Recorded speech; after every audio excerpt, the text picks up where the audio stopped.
Hello students, कैसे हैं आप सभी। मैं शुभम पुरोहित, आपका ज्योग्राफी एजुकेटर, स्वागत करता हूं आपके favourite YouTube channel magnet brains पर।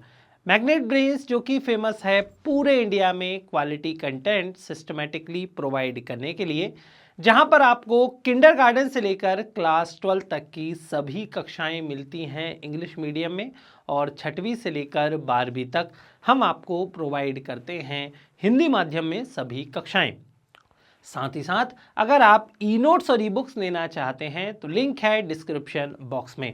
हिंदी माध्यम में हम जिन बोर्ड्स को कवर करते हैं वो बोर्ड्स हैं Delhi board, Bihar board, UP board, MP board और राजस्थान बोर्ड। इन सभी बोर्ड्स में आप हमारी कक्षाएं अवेल कर सकते हैं।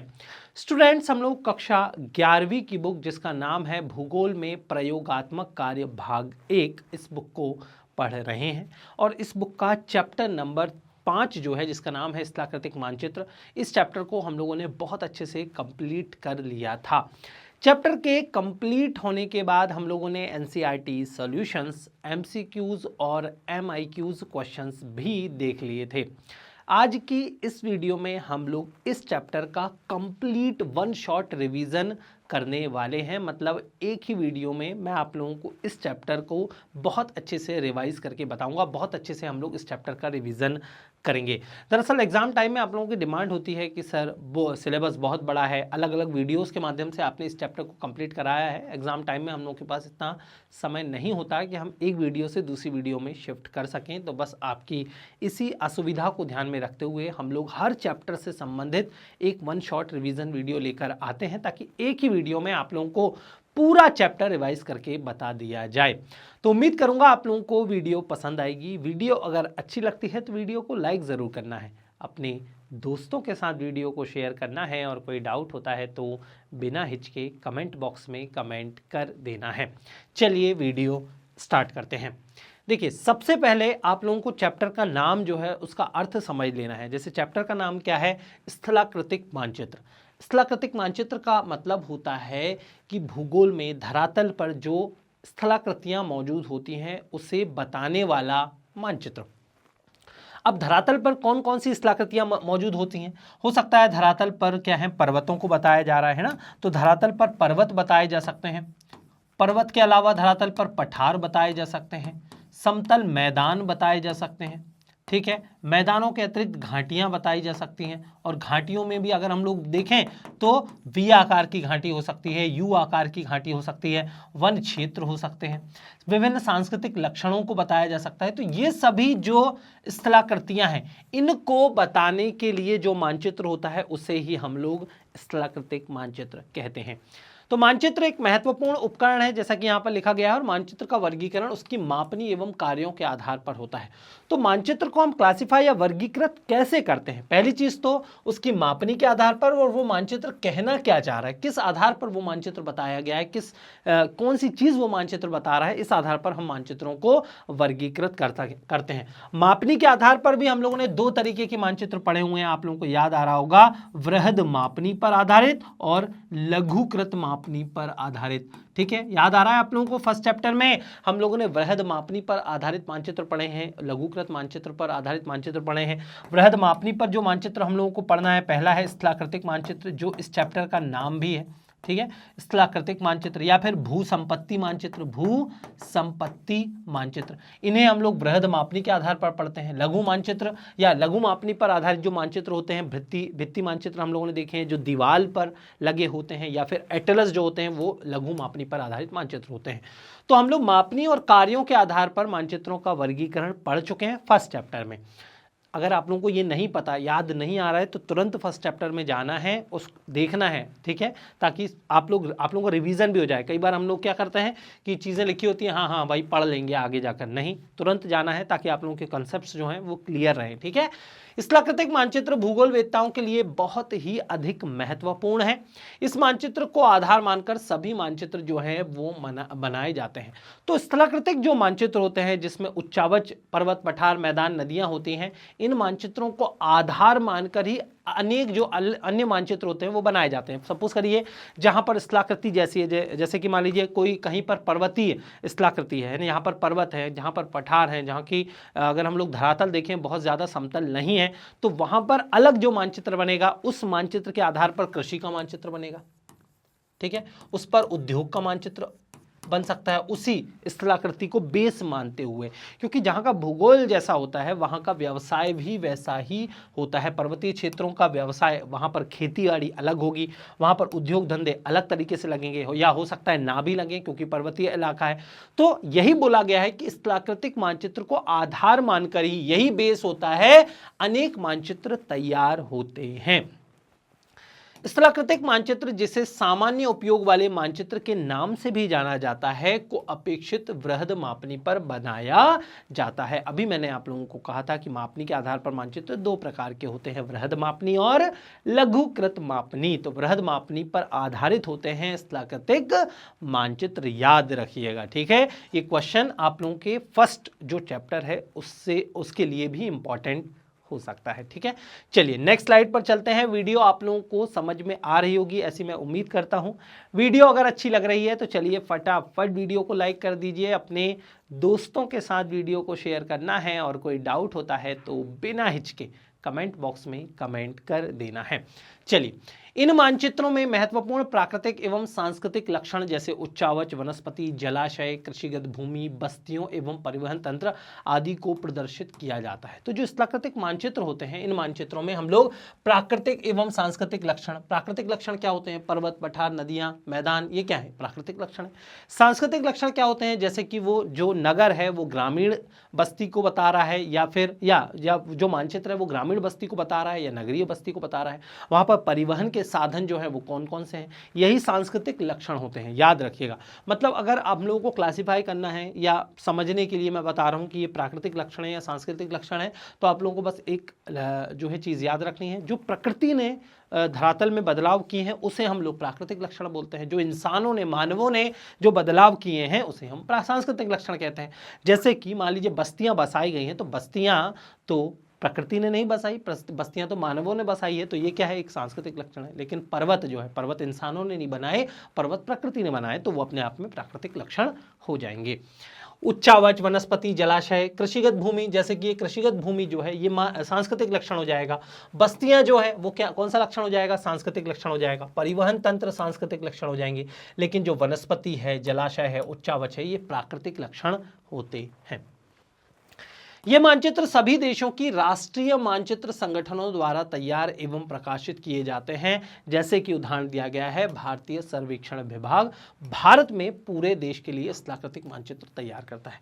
तो याद रखना है हम लोगों को, हर देश के लिए जो मानचित्र होते हैं वो उस देश के राष्ट्रीय मानचित्र संगठन, कोई एजेंसी होती है, उसके द्वारा तैयार होते हैं और प्रकाशित होते हैं, ठीक है। भारत में ये काम कौन करता है, भारतीय सर्वेक्षण विभाग करता है, ठीक है। उम्मीद करता हूं आप लोगों को ये स्लाइड बहुत अच्छे से क्लियर हो गई होगी। देखिए, स्थलाकृतिक जो मानचित्र होते हैं ना, वो दो श्रृंखलाओं के आधार पर बनते हैं। याद रखिएगा, भारत की अगर मैं बात करूं, भारत में स्थलाकृतिक मानचित्र जो होते हैं वो दो श्रृंखलाओं के आधार पर,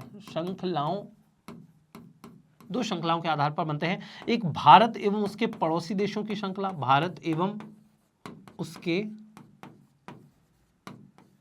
पड़ोसी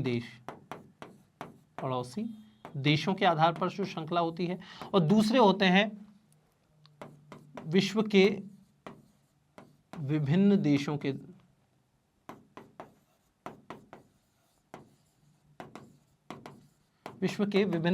आधार पर, ठीक है। तो जो मानचित्र होते हैं, भारत में भी दो श्रृंखलाओं के आधार पर मानचित्र बनते थे, एक भारत एवं उसके पड़ोसी देशों की श्रृंखला के आधार पर या विश्व के विभिन्न देशों की श्रृंखला के आधार पर। लेकिन 1937 में, यह याद रखना है, एक सर्वेक्षण सम्मेलन हुआ था 1937 में। उस सम्मेलन में हम लोगों ने निश्चित किया कि हम भारत एवं उसके पड़ोसी देशों के आधार पर मानचित्र नहीं बनाएंगे, इस श्रृंखला के आधार पर विश्व के विभिन्न देशों की श्रृंखला के आधार पर मानचित्र बनाएंगे। और ये जो बात मैंने समझाई है यहाँ पर अभी थोड़ी देर बाद आ भी जाएगी, ठीक है, घबराने की आवश्यकता नहीं है। स्थलाकृतिक मानचित्र विभिन्न मापनियों पर मानचित्र श्रृंखला, जो मैंने अभी बताई, के रूप में तैयार किए जाते हैं।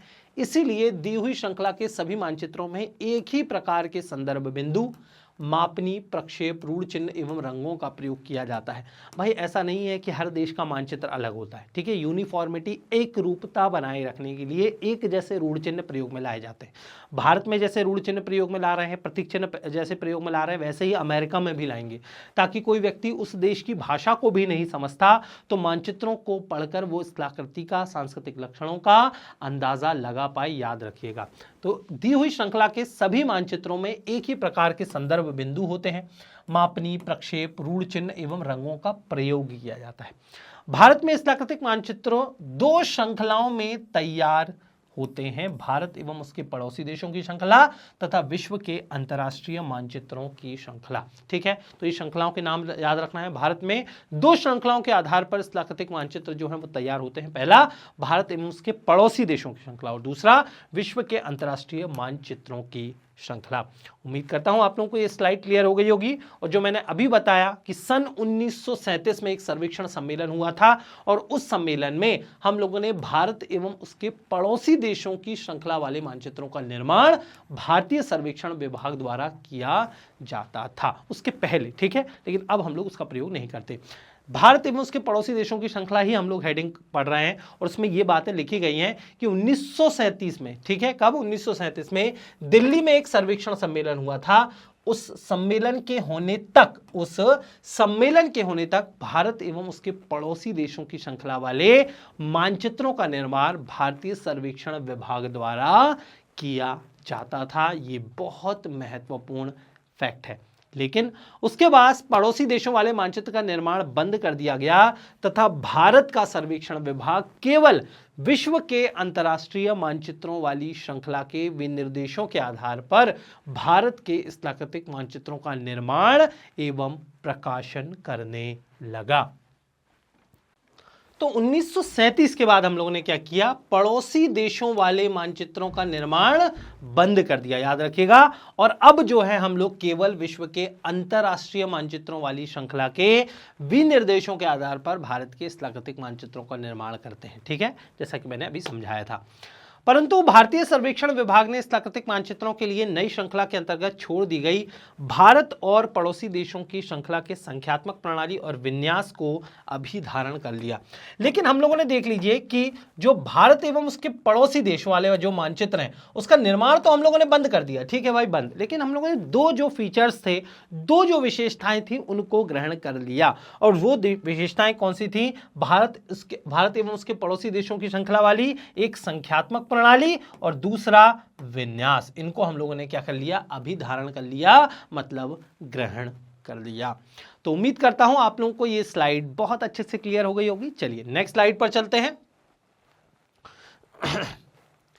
भारत का स्थलाकृतिक मानचित्र 1:10 लाख, 1:2.5 लाख, 1:25,000, 1:50,000 तथा 1:25,000 की मापनी पर तैयार किया जाता है। याद रखना है आप लोगों को, ये निरूपक भिन्न दिए गए हैं। याद आ रहा है, थोड़ा बहुत हम लोगों ने पढ़ा हुआ है। चलिए बताइए 1:10 लाख का मतलब क्या होता है, सोच लीजिए। 1 मिनट का मैं पॉज, 1 सेकंड का, 10 सेकंड का चलिए टाइम लीजिए। और इस 1:10 लाख का मतलब क्या होता है, 1:2.5 लाख का मतलब क्या होता है, 1:15 लाख या 1,25,000 का मतलब क्या होता है। क्या आप लोगों को समझ में आ रहा है? हम लोग पढ़ चुके हैं फर्स्ट सेकंड चैप्टर में, हम लोगों ने इन्हीं अनुपात के बारे में जो है बातें डिस्कस की हैं। भाई इसका मतलब ये होता है, ये सपोज करिए मैं 1:50,000 की बात करता हूँ, तो हम लोग इसको कैसे पढ़ते हैं कि मानचित्र की एक यूनिट या एक इकाई, क्या बोलते हैं हम लोग उससे, कि मानचित्र की एक इकाई जो है वो धरातल की 50,000 इकाई के बराबर होगी। ऐसे ही तो हम लोग मानचित्र को पढ़ते हैं और इन्हीं के आधार पर जो है, इन्हीं मापनी के आधार पर स्थलाकृतिक मानचित्र जो भारत में होते हैं वो तैयार किए जाते हैं। और कौन सी मापनी है, वृहद मापनी है, ठीक है, जिसमें अक्षांशीय एवं देशांतरीय मान क्रमशः 4 degree by 4 degree, 1 degree by 1 degree, 30 by 30, 15 by 15 तथा 5 बाई 7.5 होते हैं। कुल मिलाकर ये बोला जा रहा है कि यहाँ पर जो स्थलाकृतिक मानचित्र तैयार किए जाते हैं उनमें अक्षांश एवं देशांतरीय मान for example 4 degree by 4 degree या 1 डिग्री बाई 1 डिग्री होता है। तो ये क्या होता है भाई, आप सभी को पता है कि जो क्षैतिज रेखाएं होती हैं उनको हम अक्षांश रेखाएं बोलते हैं, जो ऊर्ध्वाधर रेखाएं होती हैं उनको हम लोग क्या बोलते हैं, देशांतर। तो ये मान लीजिए अक्षांश रेखाएं हैं, ये क्या है, अक्षांश रेखाएं हैं, और ये क्या है, ये देशांतर रेखाएं हैं, ठीक है, ये देशांतर रेखाएं हैं।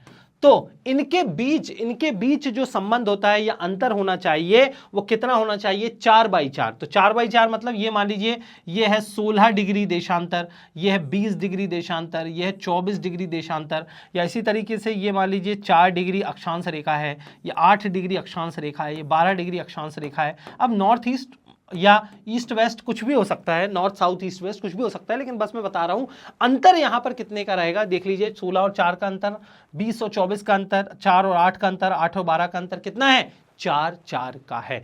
तो आप लोगों को ये बहुत अच्छे से याद रखना है कि यहां पर जो स्थलाकृतिक मानचित्र होते हैं उन्हें इस आधार पर तैयार किया जाता है। तो उम्मीद करता हूं आप लोगों को ये स्लाइड बहुत अच्छे से क्लियर हो गई होगी। चलिए नेक्स्ट स्लाइड पर चलते हैं। विश्व की अंतर्राष्ट्रीय मानचित्र श्रृंखला जिसका निर्माण और प्रकाशन अब हम करते हैं। तो विश्व की अंतर्राष्ट्रीय मानचित्र श्रृंखला के अंतर्गत स्थलाकृतिक मानचित्र वृहद मापनी पर पूरे विश्व के लिए 1:10 लाख अथवा 1:2,50,000 की मापनी पर मानकीकृत या स्टैंडर्डाइज मानचित्र तैयार करने के लिए अभिकल्पित या डिजाइन किए जाते हैं। तो हम लोग इस मापनी का प्रयोग करते हैं, पूरा विश्व भी इसी मापनी का प्रयोग करता है, ठीक है। तो उम्मीद करता हूं आप लोगों को ये बात क्लियर हो गई होगी। अब हेडिंग दी हुई है स्थलाकृतिक मानचित्रों का पठन, मतलब स्थलाकृतिक जो मानचित्र होते हैं उसको हम पढ़ते कैसे हैं भाई। स्थलाकृतिक मानचित्रों को पढ़ना एक कला होती है, वही हम लोगों को अब पढ़ना है। स्थलाकृतिक मानचित्रों का अध्ययन जो होता है या पठन होता है बेहद आसान होता है। इसके लिए पाठक को मानचित्रों पर दी गई निर्देशिका, रूढ़ चिन्ह, प्रतीक एवं रंगों को जानना आवश्यक है। बस हम लोगों को कुछ बेसिक जानकारी जो है वो होनी चाहिए। कोई भी अगर हमें मानचित्र पढ़ना है और यहाँ पर स्थलाकृतिक मानचित्रों को अगर हम पढ़ना है तो पढ़ना बहुत आसान है। बस हम लोगों को कुछ रूल्स फॉलो करने हैं। हम लोगों को जो निर्देशिका है, जो रूढ़ चिन्ह है, प्रतीक चिन्ह है, रंगों का मतलब पता होना चाहिए कि ये निर्देश है, ये रंग है तो ये स्थलाकृति को बता रहा है, ये प्रतीक है तो ये स्थलाकृति को बता रहा है। सपोज करिए पर्वत है और वहां पर ट्रायंगल बना हुआ है, तो हम लोगों को ट्रायंगल या त्रिभुज देखकर समझ में आ जाना चाहिए कि ये पर्वतों को बताना चाह रहा है। तो विभिन्न तरीके के जो रूढ़ चिन्ह है, प्रतीकों को पढ़ना हमें आना चाहिए, तभी हम मानचित्र को पढ़ पाएंगे, जो बेहद आसान है अगर ये चीजें हमें पता है तो। स्थलाकृतिक मानचित्रों पर दिए गए रूढ़ चिन्ह एवं संकेतों को यहाँ पर चित्र में दिखाया गया है। जो आपकी एनसीईआरटी की बुक है उसमें इस चित्र को बताया गया है, जिसमें आप लोगों को विभिन्न तरीके की जो स्थलाकृतियां हैं उनके रूढ़ चिन्ह, प्रतीक चिन्ह बताए गए हैं। याद रखिएगा, ठीक है। अगर आप लोगों को ये याद होता है तो आप लोग किसी भी तरीके के जो स्थलाकृतिक मानचित्र हैं उनको पढ़ पाएंगे। सपोज करिए ये जो मानचित्र है ये किसको बता रहा है, ये बता रहा है समोच्च रेखाओं को, ठीक है। ये मैंने इसलिए बता दिया अब भी आप लोगों को क्योंकि इनके ही बारे में हम लोगों को अभी विस्तार से पढ़ना है। अगर हम लोगों को मान लीजिए 2 समांतर रेखाएं दी गई हैं तो ये सड़कों को बता रही हैं, ठीक है। 2 समांतर रेखाएं दी गई हैं तो वो क्या बता रहा है, वो सड़कों को बता रहा है। इस तरीके से कोई स्थलाकृति मान लीजिए दी गई है मानचित्र पे तो वो क्या है, वो पुल को बता रहा है। तो हम लोगों को ये पढ़ना आना चाहिए और एग्जाम में कोई एक प्रतीक चिन्ह आप लोगों के लिए बना दिया जाएगा, फिर आप लोगों से बोला जाएगा कि भाई ये क्या बताना चाह रहा है, ये प्रतीक चिन्ह क्या बताना चाह रहा है, बताइए, एक शब्द में उत्तर दीजिए। तो आप लोगों को ध्यान से इन सारे प्रतीक चिन्हों को देखना है। तो उम्मीद करता हूं आप लोगों को ये स्लाइड बहुत अच्छे से क्लियर हो गई होगी, मजा आ रहा होगा वीडियो में। वीडियो अगर अच्छी लग रही है तो चलिए फटाफट वीडियो को लाइक कर दीजिए, अपने दोस्तों के साथ वीडियो को शेयर करना है और कोई डाउट होता है तो बिना हिचके कमेंट बॉक्स में कमेंट कर देना है। यहाँ पर इस स्लाइड में भी आप लोगों को कुछ प्रतीक चिन्ह बताए गए हैं, जैसे कि कहीं पर मंदिर है तो उसके मंदिर के लिए ये वाली आकृति बनी रहेगी, ठीक है। और इस आकृति को देखकर आप समझ जाएंगे कि भाई मंदिर की बात हो रही है, ठीक है। इस आकृति को देखकर आप समझ जाएंगे कि मंदिर की बात हो रही है। इस तरीके से कोई आकृति बनी है तो मतलब ये चर्च है, ठीक है। अगर मान लीजिए यहाँ पर मान लीजिए कोई त्रिभुज बना हुआ है, ठीक है, तो यहाँ पर त्रिभुज को देखकर आप लोगों को समझ जाना है कि लंगरगाह है, ये प्रकाश स्तंभ है, वनस्पति के लिए ये सभी प्रतीक चिन्ह बने होते हैं। तो इनके बारे में आप लोगों को जानकारी होनी चाहिए, इनको पढ़ना आप लोगों को आना चाहिए, ठीक है। उम्मीद करता हूं आप लोगों को ये स्लाइड जो है वो क्लियर हो गई होगी। अब हम लोगों को पढ़ना है उच्चावच निरूपण की विधियां। कहने का मतलब यह है कि सबसे पहले आप लोगों को उच्चावच का मतलब पता होना चाहिए। उच्चावच मतलब क्या होता है कि हमारे धरातल पर जो भी स्थलाकृतियां ऊंची नीची हमें नजर आती हैं उसे ही हम लोग उच्चावच बोलते हैं। जैसे हमारे धरातल पर कहीं कहीं क्या है, पर्वत है, कहीं कहीं पर पठार है, कहीं कहीं पर मैदान है, कहीं कहीं पर घाटियां हैं। तो ये जो है कि ये पर्वत है, ठीक है, ये क्या है, ये पठार है, ये मैदान है, ये घाटी है, इसी को हम लोग बोलते हैं उच्चावच। ये ऊंचे नीचे जो स्थलाकृतियां हैं इन्हीं को हम लोग उच्चावच बोलते हैं और इन्हीं उच्चावच के निरूपण की विधियां अब हम लोगों को पढ़नी है। तो कुछ बेसिक बातें दी गई हैं कि भूपृष्ठ समतल नहीं है। बहुत अच्छी बात, हम सभी को पता है कि हमारा भूपृष्ठ समतल नहीं है। भारत की अगर हम लोग बात करते हैं तो भारत में ही जो धरातल है क्या समतल है? नहीं, समतल नहीं है, तथा इसमें विभिन्न पर्वत, पहाड़ियां, पठार और मैदान अवस्थित हैं। भूपृष्ठ के उत्थान एवं अवनमन भौतिक लक्षणों या उच्चावच के रूप में जाने जाते हैं। तो भूपृष्ठ के जो उत्थान, उत्थान का मतलब ये, इसे हम उत्थान बोलते हैं, ठीक है, और जो निचला हिस्सा है इसे हम लोग बोलते हैं अवतलन। तो भूपृष्ठ के उत्थान एवं अवनमन भौतिक लक्षणों या उच्चावच के रूप में हम लोग इसे जानते हैं। भौतिक लक्षणों को हम लोग उच्चावच के रूप में जानते हैं और इन लक्षणों को दर्शाने वाले मानचित्रों को, भाई उच्चावच को दर्शाने वाले मानचित्र क्या कहलाएंगे? उच्चावच मानचित्र कहलाएंगे। वर्षों से मानचित्रों पर उच्चावच लक्षण प्रदर्शित करने के लिए अनेक विधियों का उपयोग होता आ रहा है। तो वर्षों से, बहुत सालों से ही हम लोगों को मानचित्रों पर अगर उच्चावच शो करना है, इस तरीके की स्थलाकृतियों को, पर्वत, पठार, मैदानों को बताना है, तो मानचित्रों का उपयोग होता आ रहा है। आज नहीं हो रहा है, बहुत पहले से हो रहा है। और ये विधियां कौन सी है देख लीजिए, हेस्यूर विधि, पहाड़ी छायांकन विधि, स्तर आभा विधि, बेंचमार्क विधि, स्थानिक ऊंचाई तथा समोच्च रेखाएं। इन विधियों का प्रयोग हमेशा से होता आ रहा है, लेकिन सभी स्थलाकृतिक मानचित्रों पर किसी क्षेत्र के उच्चावच को दिखाने के लिए समोच्च रेखा एवं स्थानिक ऊंचाइयों का सर्वाधिक उपयोग किया जाता है। तो ये जो आप लोगों को विधियां दी गई हैं, ये जो विधियां यहां पर दी गई हैं, इनमें से भी सबसे ज्यादा जिसका प्रयोग होता है, सबसे ज्यादा जिसका प्रयोग होता है वो होती है समोच्च रेखा एवं स्थानिक ऊंचाइयों का, ठीक है। सबसे ज्यादा जिसका प्रयोग होता है समोच्च रेखाओं का और स्थानिक ऊंचाइयों का प्रयोग होता है, जिनमें से समोच्च रेखा के बारे में हम लोगों को बहुत अच्छे से अभी बातें डिस्कस करनी है, ठीक है। तो उम्मीद करता हूं आप लोगों को यह स्लाइड बहुत अच्छे से क्लियर हो गई होगी और अब हम लोग समोच्च रेखा के बारे में अध्ययन कर लेते हैं। समोच्च रेखा, पहले तो आप लोगों को पता होना चाहिए मतलब क्या होता है समोच्च रेखा का। समोच्च रेखा का मतलब होता है समान ऊंचाई, समान ऊंचाई वाले स्थानों को जोड़ने वाली रेखा, ठीक है, समान ऊंचाई वाले स्थानों को जोड़ने वाली रेखा। फॉर एग्जांपल ये 3 स्थान है, ठीक है, एक स्थान ए है, एक स्थान बी है, एक स्थान ए है, एक स्थान बी है और एक स्थान सी है। इन तीनों ही स्थानों की ऊंचाई धरातल से या समुद्र तल से हम मान रहे हैं कि ये 400 मीटर ऊंचे हैं। समुद्र तल से ये सभी स्थान ए, बी और सी 400 मीटर ऊंचे हैं। तो इन सभी स्थानों को जोड़ने वाली ये जो रेखा होगी, ठीक है, इन सभी स्थानों को जोड़ने वाली ये जो रेखा होगी, इसे हम लोग समोच्च रेखा कहेंगे। तो ये क्या है, ये कौन सी रेखा है? ये है समोच्च रेखा, ठीक है। तो अब इनकी बारी या परिभाषा जो है हम लोग पढ़ लेते हैं। समोच्च रेखा की क्या होती है? समोच्च रेखा माध्य समुद्र तल से समान ऊंचाई वाले बिंदुओं को मिलाने वाली काल्पनिक रेखा होती है। वह मानचित्र जो भू आकृति को समोच्च रेखाओं, वह मानचित्र जो भू आकृति को समोच्च रेखाओं द्वारा दर्शाता है उसे समोच्च रेखा मानचित्र कहते हैं। याद रखिएगा, जो हम लोग ऊंचाई नापते हैं, पहली चीज तो उनमें एकरूपता बनाए रखने के लिए हमेशा ऊंचाई हम समुद्र तल से नापते हैं। कहां से नापते हैं? समुद्र तल से, क्योंकि हर एक जगह जो होती है वो कंपैरेटिवली तुलनात्मक रूप से ऊंची और नीची होती है। तो हम लोग को एक लेवल जो है वो लाना पड़ता है, उस लेवल को ही हम लोग बोलते हैं समुद्र तल, ठीक है। क्या बोलते हैं? समुद्र तल। तो कोई स्थान कितना ऊंचा है हम लोगों को अगर तुलना करनी है, जैसे कि अगर हम देखिए, हमेशा तुलना जो होती है ना वो हिडन होती है। कहने का मतलब ये है कि अगर मैं बोलता हूं कि मैं अमीर हूं, सपोज करिए मैं बोलता हूं कि मैं अमीर हूं, कहीं ना कहीं मेरे दिमाग में बैकग्राउंड में ये बात चल रही होती है कि मैं इस व्यक्ति से या कहीं ना कहीं मैं तुलना कर रहा हूं किसी ना किसी भौतिक सुख सुविधा से, उसकी तुलना में मैं क्या हूं? अमीर हूं।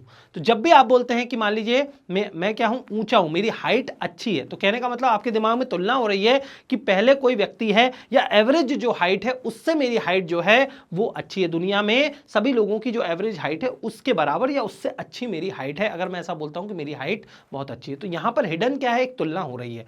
तो इसी तरीके से जब हम ऊंचाई बताते हैं किसी स्थान की, तो हम लोगों को तुलना के लिए एक ना एक हम लोगों को एक तुलना के लिए हम लोगों को जो है कोई ना कोई बिंदु होना चाहिए जिससे हम लोग तुलना करेंगे, और वो बिंदु क्या होता है, समुद्र तल। कि समुद्र तल से ही हम हमेशा क्या मानते हैं, ऊंचाई का कंपैरिजन करते हैं, और समान ऊंचाई वाले बिंदुओं को मिलाने वाली ये काल्पनिक रेखा होती है। जैसा कि अभी मैंने ए, बी और सी स्थानों को जोड़ा था, ऐसी कोई रेखा आप लोगों को दिखाई नहीं देगी, नजर नहीं आएगी। ये क्या है, इमेजिनरी लाइन या काल्पनिक रेखा होती है, और वह मानचित्र जो भू आकृति को समोच्च रेखाओं द्वारा दर्शाता है उसे हम समोच्च रेखा मानचित्र कहते हैं। उच्चावच लक्षणों को समोच्च रेखा के द्वारा दर्शाना अत्यधिक उपयोगी एवं लोकप्रिय विधि है। अभी हम लोगों ने पिछली स्लाइड में देखा था कि वैसे तो हम लोग विभिन्न तरीके की स्थलाकृतियों को अलग अलग तरीके से दिखा सकते हैं, बहुत सी विधियां हैं इसके लिए, हैश्यूर विधि, पहाड़ी छायांकन विधि। इनमें से सबसे ज्यादा जो लोकप्रिय विधि है, जिसका उपयोग सबसे ज्यादा होता है, वह समोच्च रेखा मानचित्र है। ठीक है, मानचित्र पर समोच्च रेखाएं एक क्षेत्र की स्थलाकृति को समझने की सबसे उपयोगी विधि है, सबसे ज्यादा उपयोग इनका किया जाता है। तो उम्मीद करता हूं आप लोगों को ये स्लाइड बहुत अच्छे से क्लियर हो गई होगी। पहले स्थलाकृतिक मानचित्रों में समोच्च रेखाओं को खींचने के लिए धरातलीय सर्वेक्षण तथा तल मापन विधियों का उपयोग किया जाता था।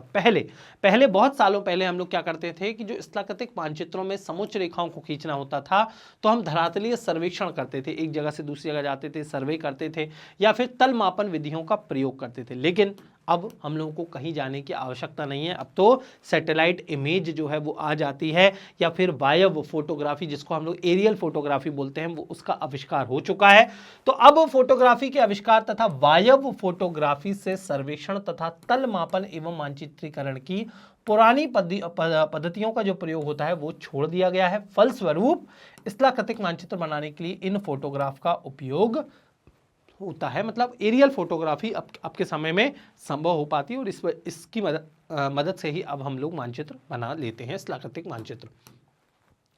समोच्च रेखाएं माध्य समुद्र तल के ऊपर विभिन्न ऊर्ध्वाधर अंतरालों जैसे कि 20, 50, 100 मीटर पर खींची जाती हैं। इसे समोच्च रेखाओं का अंतराल कहा जाता है। अब ये अंतराल क्या होता है आप लोग समझ जाएंगे। वैसे तो जैसे कि हम लोगों ने अक्षांश देशांतर रेखाएं तो बहुत सारी खींच सकते हैं, लेकिन हम लोग कुछ अंतराल पे खींचते हैं ना, जैसे 5 का अंतराल, 10 का अंतराल, 20 का अंतराल, इस तरीके से अंतराल पर हम लोग खींचते हैं। वैसे ही जो समोच्च रेखाएं होती हैं वो तो बहुत सारी ऊंचे मतलब स्थानों की तो कोई लिमिट नहीं है ना, कि मान लीजिए कोई एक स्थान ए है, एक स्थान बी है, ये तो समुद्र तल से अगर आप मीटर में नापेंगे, मीटर को सेंटीमीटर में कन्वर्ट कर सकते हैं, सेंटीमीटर को आप मिलीमीटर में कन्वर्ट कर सकते हैं।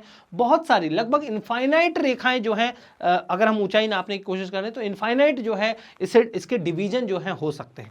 लेकिन हम लोग सरल करने के लिए स्थलाकृतिक मानचित्रों को बनाने के लिए कुछ अंतरालों का प्रयोग करते हैं कि 50, 100 या 20 इस तरीके के अंतराल। सपोज करिए कि समुद्र तल से 100 मीटर ऊंचा है, 200 मीटर ऊंचा है, कोई स्थान 300 मीटर ऊंचा है, तो हम लोग अंतर कितने का ले रहे हैं, हम लोग 100 का ले रहे हैं। इसी तरीके से समुद्र तल से मान लीजिए 20 मीटर ऊंचा है, कि 40 मीटर ऊंचा है, कि 60 मीटर ऊंचा है, तो यहां पर हम अंतर कितना का ले रहे हैं, 20 का। ऐसा नहीं है कि 20, 21, 22, 23, ऐसे में तो बहुत ज्यादा खिचड़ी पक जाएगी, और किसी स्थान की अगर हमें ऊंचाई बतानी रहेगी तो समझना बहुत मुश्किल हो जाएगा। इसलिए हम लोग गैप कितने का लेते हैं, 20, 50 और 100 इस तरीके के अंतरालों का या गैप का प्रयोग हम लोग करते हैं। अब भी समझ में आ जाएगा कैसे या किन बातों पर मैं जोर दे रहा हूं अभी, ठीक है। दिए गए मानचित्र पर प्रायः नियत होता है, इससे सामान्यतः मीटर में व्यक्त किया जाता है। सामान्यतः हम ऊंचाई किस में व्यक्त करते हैं, मीटर में व्यक्त करते हैं। देख लीजिए, जैसे कि हम लोग बोलते हैं कि जो माउंट एवरेस्ट है, माउंट एवरेस्ट की जो हाइट है वो 8848 मीटर है। कितनी, 8848। तो हम ऊंचाई को हमेशा किस में व्यक्त करते हैं, जनरली मीटर में व्यक्त करते हैं। एक स्थान से दूसरे स्थान पर ढाल की प्रकृति के अनुसार दो समोच्च रेखाओं के बीच की क्षैतिजीय दूरी में अंतर होता है, जबकि उनके बीच का ऊर्ध्वाधर अंतराल जो होता है वो अचल होता है। क्षैतिज दूरी जिसे क्षैतिज तुल्यांक के नाम से भी जाना जाता है मंद ढाल के लिए अधिक एवं तीव्र ढाल के लिए कम होता है।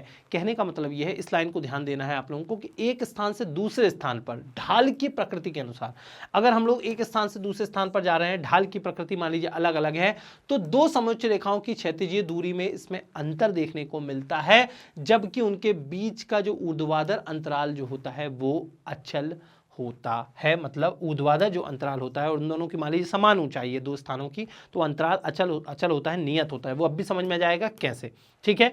और ये बात लास्ट में बोली गई है कि अगर मान लीजिए कहीं पर जो समोच्च रेखाएं हैं वो पास पास हैं, अगर कहीं पर समोच्च रेखाएं पास पास हैं, इसका मतलब हो रहा है कि वहां पर तीव्र ढाल है। कौन सी ढाल है? तीव्र। और जहां पर समोच्च रेखाएं दूर दूर हैं, उनके बीच का गैप जो है बहुत ज्यादा है, तो इसके लिए हम बोलते हैं कि इनके मध्य, समोच्च रेखाओं के मध्य चूंकि गैप बहुत ज्यादा है, इसलिए यहां पर ढाल कैसी है? मंद ढाल है। तो तीव्र और मंद ढाल आप लोगों को समोच्च रेखाओं को देखने से जो है वो समझ में आ जाती है। समोच्च रेखाओं के कुछ लक्षण होते हैं, उन लक्षणों को हम लोगों को समझ लेना है। बाकी फिर अभी हम थोड़ी देर बाद समोच्च रेखाएं कैसे खींचते हैं वो समझ लेंगे। तो समोच्च रेखाएं समान ऊंचाइयों वाले स्थानों को दर्शाती हैं, पहली चीज। दूसरा, समोच्च रेखाएं एवं उनकी आकृतियां स्थलाकृति के ढाल एवं ऊंचाई को दर्शाती हैं। पास पास खिंची अधिक घनी समोच्च रेखाएं तीव्र ढाल को तथा दूर दूर खिंची हुई कम घनी समोच्च रेखाएं मंद ढाल को प्रदर्शित करती हैं। यह मैंने अभी बताया। यदि दो या दो से अधिक समोच्च रेखाओं के एक दूसरे से मिलने से ऊर्ध्वाधर वाली स्थलाकृतियां जैसे भृगु या जलप्रपात प्रदर्शित होते हैं, तो जहां पर समोच्च रेखाएं एक दूसरे से मिल रही हैं, सपोज करिए एक दूसरे से समोच्च रेखाएं मिल रही हैं, तो भाई सोचकर देखिए, मैंने बताया समोच्च रेखाएं अगर पास पास हैं मतलब कि ढाल तीव्र है, ठीक है। समोच्च रेखाएं अगर पास पास है, ढाल तीव्र है, और यहां पर तो मिल रही हैं समोच्च रेखाएं, मतलब कितनी ढाल तीव्र होगी। तो ये अगर समोच्च रेखाएं आपस में मिलती हैं किसी बिंदु पर, तो मतलब आकृति कौन सी है? वो भृगु आकृति है, वो जलप्रपात है। भृगु देख लीजिए, भृगु कुछ इस तरीके का होता है, एकदम ढाल है एकदम तीव्र, कगार की तरह ढाल यहां पर देखने को मिल रही है। इसी तरीके से जलप्रपात भी ऐसे ही होते हैं कि अगर यहां से पानी गिर रहा है तो कितनी तीव्र ढाल होती है। तो ये समोच्च रेखाओं का मिलना भृगु या जलप्रपात को दर्शाता है। विभिन्न ऊंचाई वाली दो समोच्च रेखाएं सामान्यतः एक दूसरे को नहीं काटती। तो विभिन्न ऊंचाई वाली जो दो समोच्च रेखाएं होती हैं वो एक दूसरे को कभी प्रतिच्छेद नहीं करती। फॉर एग्जांपल कि एक स्थान है वो 100 मीटर ऊंचा है, दूसरा स्थान है बी, ये भी 100 मीटर ऊंचा है, तीसरा स्थान है सी, ये 200 मीटर ऊंचा है, और डी जो स्थान है ये भी 200 मीटर ऊंचा है। तो इन दोनों को जो समोच्च रेखा मिला रही है 100 मीटर वाली, और इन दोनों को जो समोच्च रेखा मिला रही है जो 200 मीटर वाली, ये दोनों एक दूसरे को कभी प्रतिच्छेद नहीं करेंगी। तो दो विभिन्न ऊंचाइयों वाली समोच्च रेखाएं सामान्यतः एक दूसरे को नहीं काटती, आप लोगों को याद रखना है। तो उम्मीद करता हूं आप लोगों को ये स्लाइड बहुत अच्छे से क्लियर हो गई होगी। वीडियो अगर अच्छी लग रही है तो चलिए फटाफट वीडियो को लाइक कर दीजिए, अपने दोस्तों के साथ वीडियो को शेयर करना है, और कोई डाउट होता है तो बिना हिचके कमेंट बॉक्स में कमेंट कर देना है। अब हम लोगों को इस चैप्टर का सबसे महत्वपूर्ण हिस्सा समझ लेना है, जिसका नाम है समोच्च रेखाओं एवं उनके अनुप्रस्थ परिच्छेद खींचना, कि कैसे हम लोग समोच्च रेखाओं को दर्शाते हैं। बहुत महत्वपूर्ण है, याद रखिएगा। हम जानते हैं कि सभी स्थलाकृतिक आकृतियों के ढाल अलग अलग होते हैं। उदाहरण के लिए एक समतल सतह का ढाल कम होता है तथा भृगु एवं महाखंड तीव्र ढाल वाले होते हैं। भाई कोई भी धरातलीय सतह हो वहां पर ढाल अलग अलग होती है। सपोज करिए समतल मैदान है, तो क्या आपको यहाँ पर ढाल दिख रही है? नहीं। इसी तरीके से मान लीजिए कोई पर्वत है, तो पर्वत मान लीजिए ऐसे बना हुआ है, तो पर्वत की यहाँ पर ढाल क्या है? ये तीव्र ढाल है। यहाँ पर ये क्या है? ये मंद ढाल है। इसी तरीके से जहां पर तीव्र ढाल होती है वो या तो महाखंड होते हैं या फिर भृगु होते हैं, और जहां पर मंद ढाल होती है वो क्या होते हैं? मैदान होते हैं। इसी प्रकार घाटियों एवं पर्वत श्रृंखलाओं में विभिन्न प्रकार की तीव्रता वाले ढाल होते हैं, जो खड़े ढाल से कम ढाल तक हो सकते हैं। इसलिए ढालों को दर्शाने के कारण समोच्च रेखाओं के बीच का अंतर बहुत ही अधिक महत्वपूर्ण होता है। और हम लोगों को अब यही पढ़ना है कि कैसे हम समोच्च रेखाओं के बीच के गैप या अंतराल से पहचान सकते हैं कि स्थलाकृति मंद ढाल वाली होगी या फिर तीव्र ढाल वाली होगी। ठीक है, उम्मीद करता हूं आप लोगों को ये स्लाइड क्लियर हो गई होगी। अब ढालों को मुख्यतः हम लोग मंद, खड़ी ढाल, अवतल ढाल, उत्तल ढाल और तरंगित भागों में वर्गीकृत कर सकते हैं। याद रखना है आप लोगों को कि ढालों को हम मंद, खड़ी, अवतल, उत्तल और तरंगिक ढालों के रूप में वर्गीकृत कर सकते हैं। विभिन्न प्रकार के ढालों की समुच्च रेखा एक विशिष्ट अंतराल की पद्धति को दर्शाती है। ढाल को डिग्री या कोण में भी व्यक्त किया जाता है। ढाल को हम कैसे दर्शाते हैं? ढाल को हम डिग्री या कोण के रूप में व्यक्त करते हैं। अब मंद ढाल क्या होती है सबसे पहले समझ लेते हैं, फिर हम लोग उसकी जो समोच्च रेखा है उसको कैसे बनाएंगे ये हम लोग समझ लेंगे। तो जब किसी स्थलाकृति के ढाल की डिग्री या कोण बहुत कम होता है तब मंद ढाल होता है। इस प्रकार की ढालों की समोच्च रेखाओं के बीच की दूरी बहुत अधिक होती है। याद रखिएगा, अगर ढाल मंद होता है मतलब समोच्च रेखाएं क्या हैं? दूर दूर हैं, और ढाल अगर तीव्र है मतलब समोच्च रेखाएं पास पास हैं। अब हम मंद ढाल को कैसे बताते हैं, उसके मानचित्र को, समोच्च रेखाओं वाले मानचित्र को कैसे दर्शाते हैं, आप लोग समझ लीजिए। ये जो सबसे पहले आप लोगों को ये जो मानचित्र दिख रहा है, ठीक है, ये जो रेखाएं दिख रही हैं, इन रेखाओं को हम लोग बोलते हैं समोच्च रेखा। ठीक है, क्या बोलते हैं? समोच्च रेखा बोलते हैं। ठीक है, अब आप लोगों को बनानी कैसी है समोच्च रेखाएं? सबसे पहले आप लोगों को क्या करना है कि जब समोच्च रेखाएं, ये सबसे पहले आप लोगों को जो है स्केल यानी मापनी का चयन करना है। और मापनी का चयन आप कैसे करेंगे? सपोज करिए कि मान लीजिए मानचित्र पर आप 1.5 सेंटीमीटर, मानचित्र 1.5 बोल रहा हूं, आधा सेंटीमीटर, मानचित्र पर मान लीजिए जो आधा सेंटीमीटर है, ये मापनी हम चुन रहे हैं कि आधा सेंटीमीटर 100 मीटर को व्यक्त कर रहा है। तो 1 सेंटीमीटर किसको व्यक्त करेगा? ऑब्वियस सी बात है 200 मीटर को। ऐसे ही 1.5 सेंटीमीटर 300 मीटर। तो आधा सेंटीमीटर मान लीजिए 100 मीटर को व्यक्त कर रहा है। ये हम लोगों ने मानचित्र चुनी है। क्या चुना है हम लोगों ने? ये स्केल चुना है।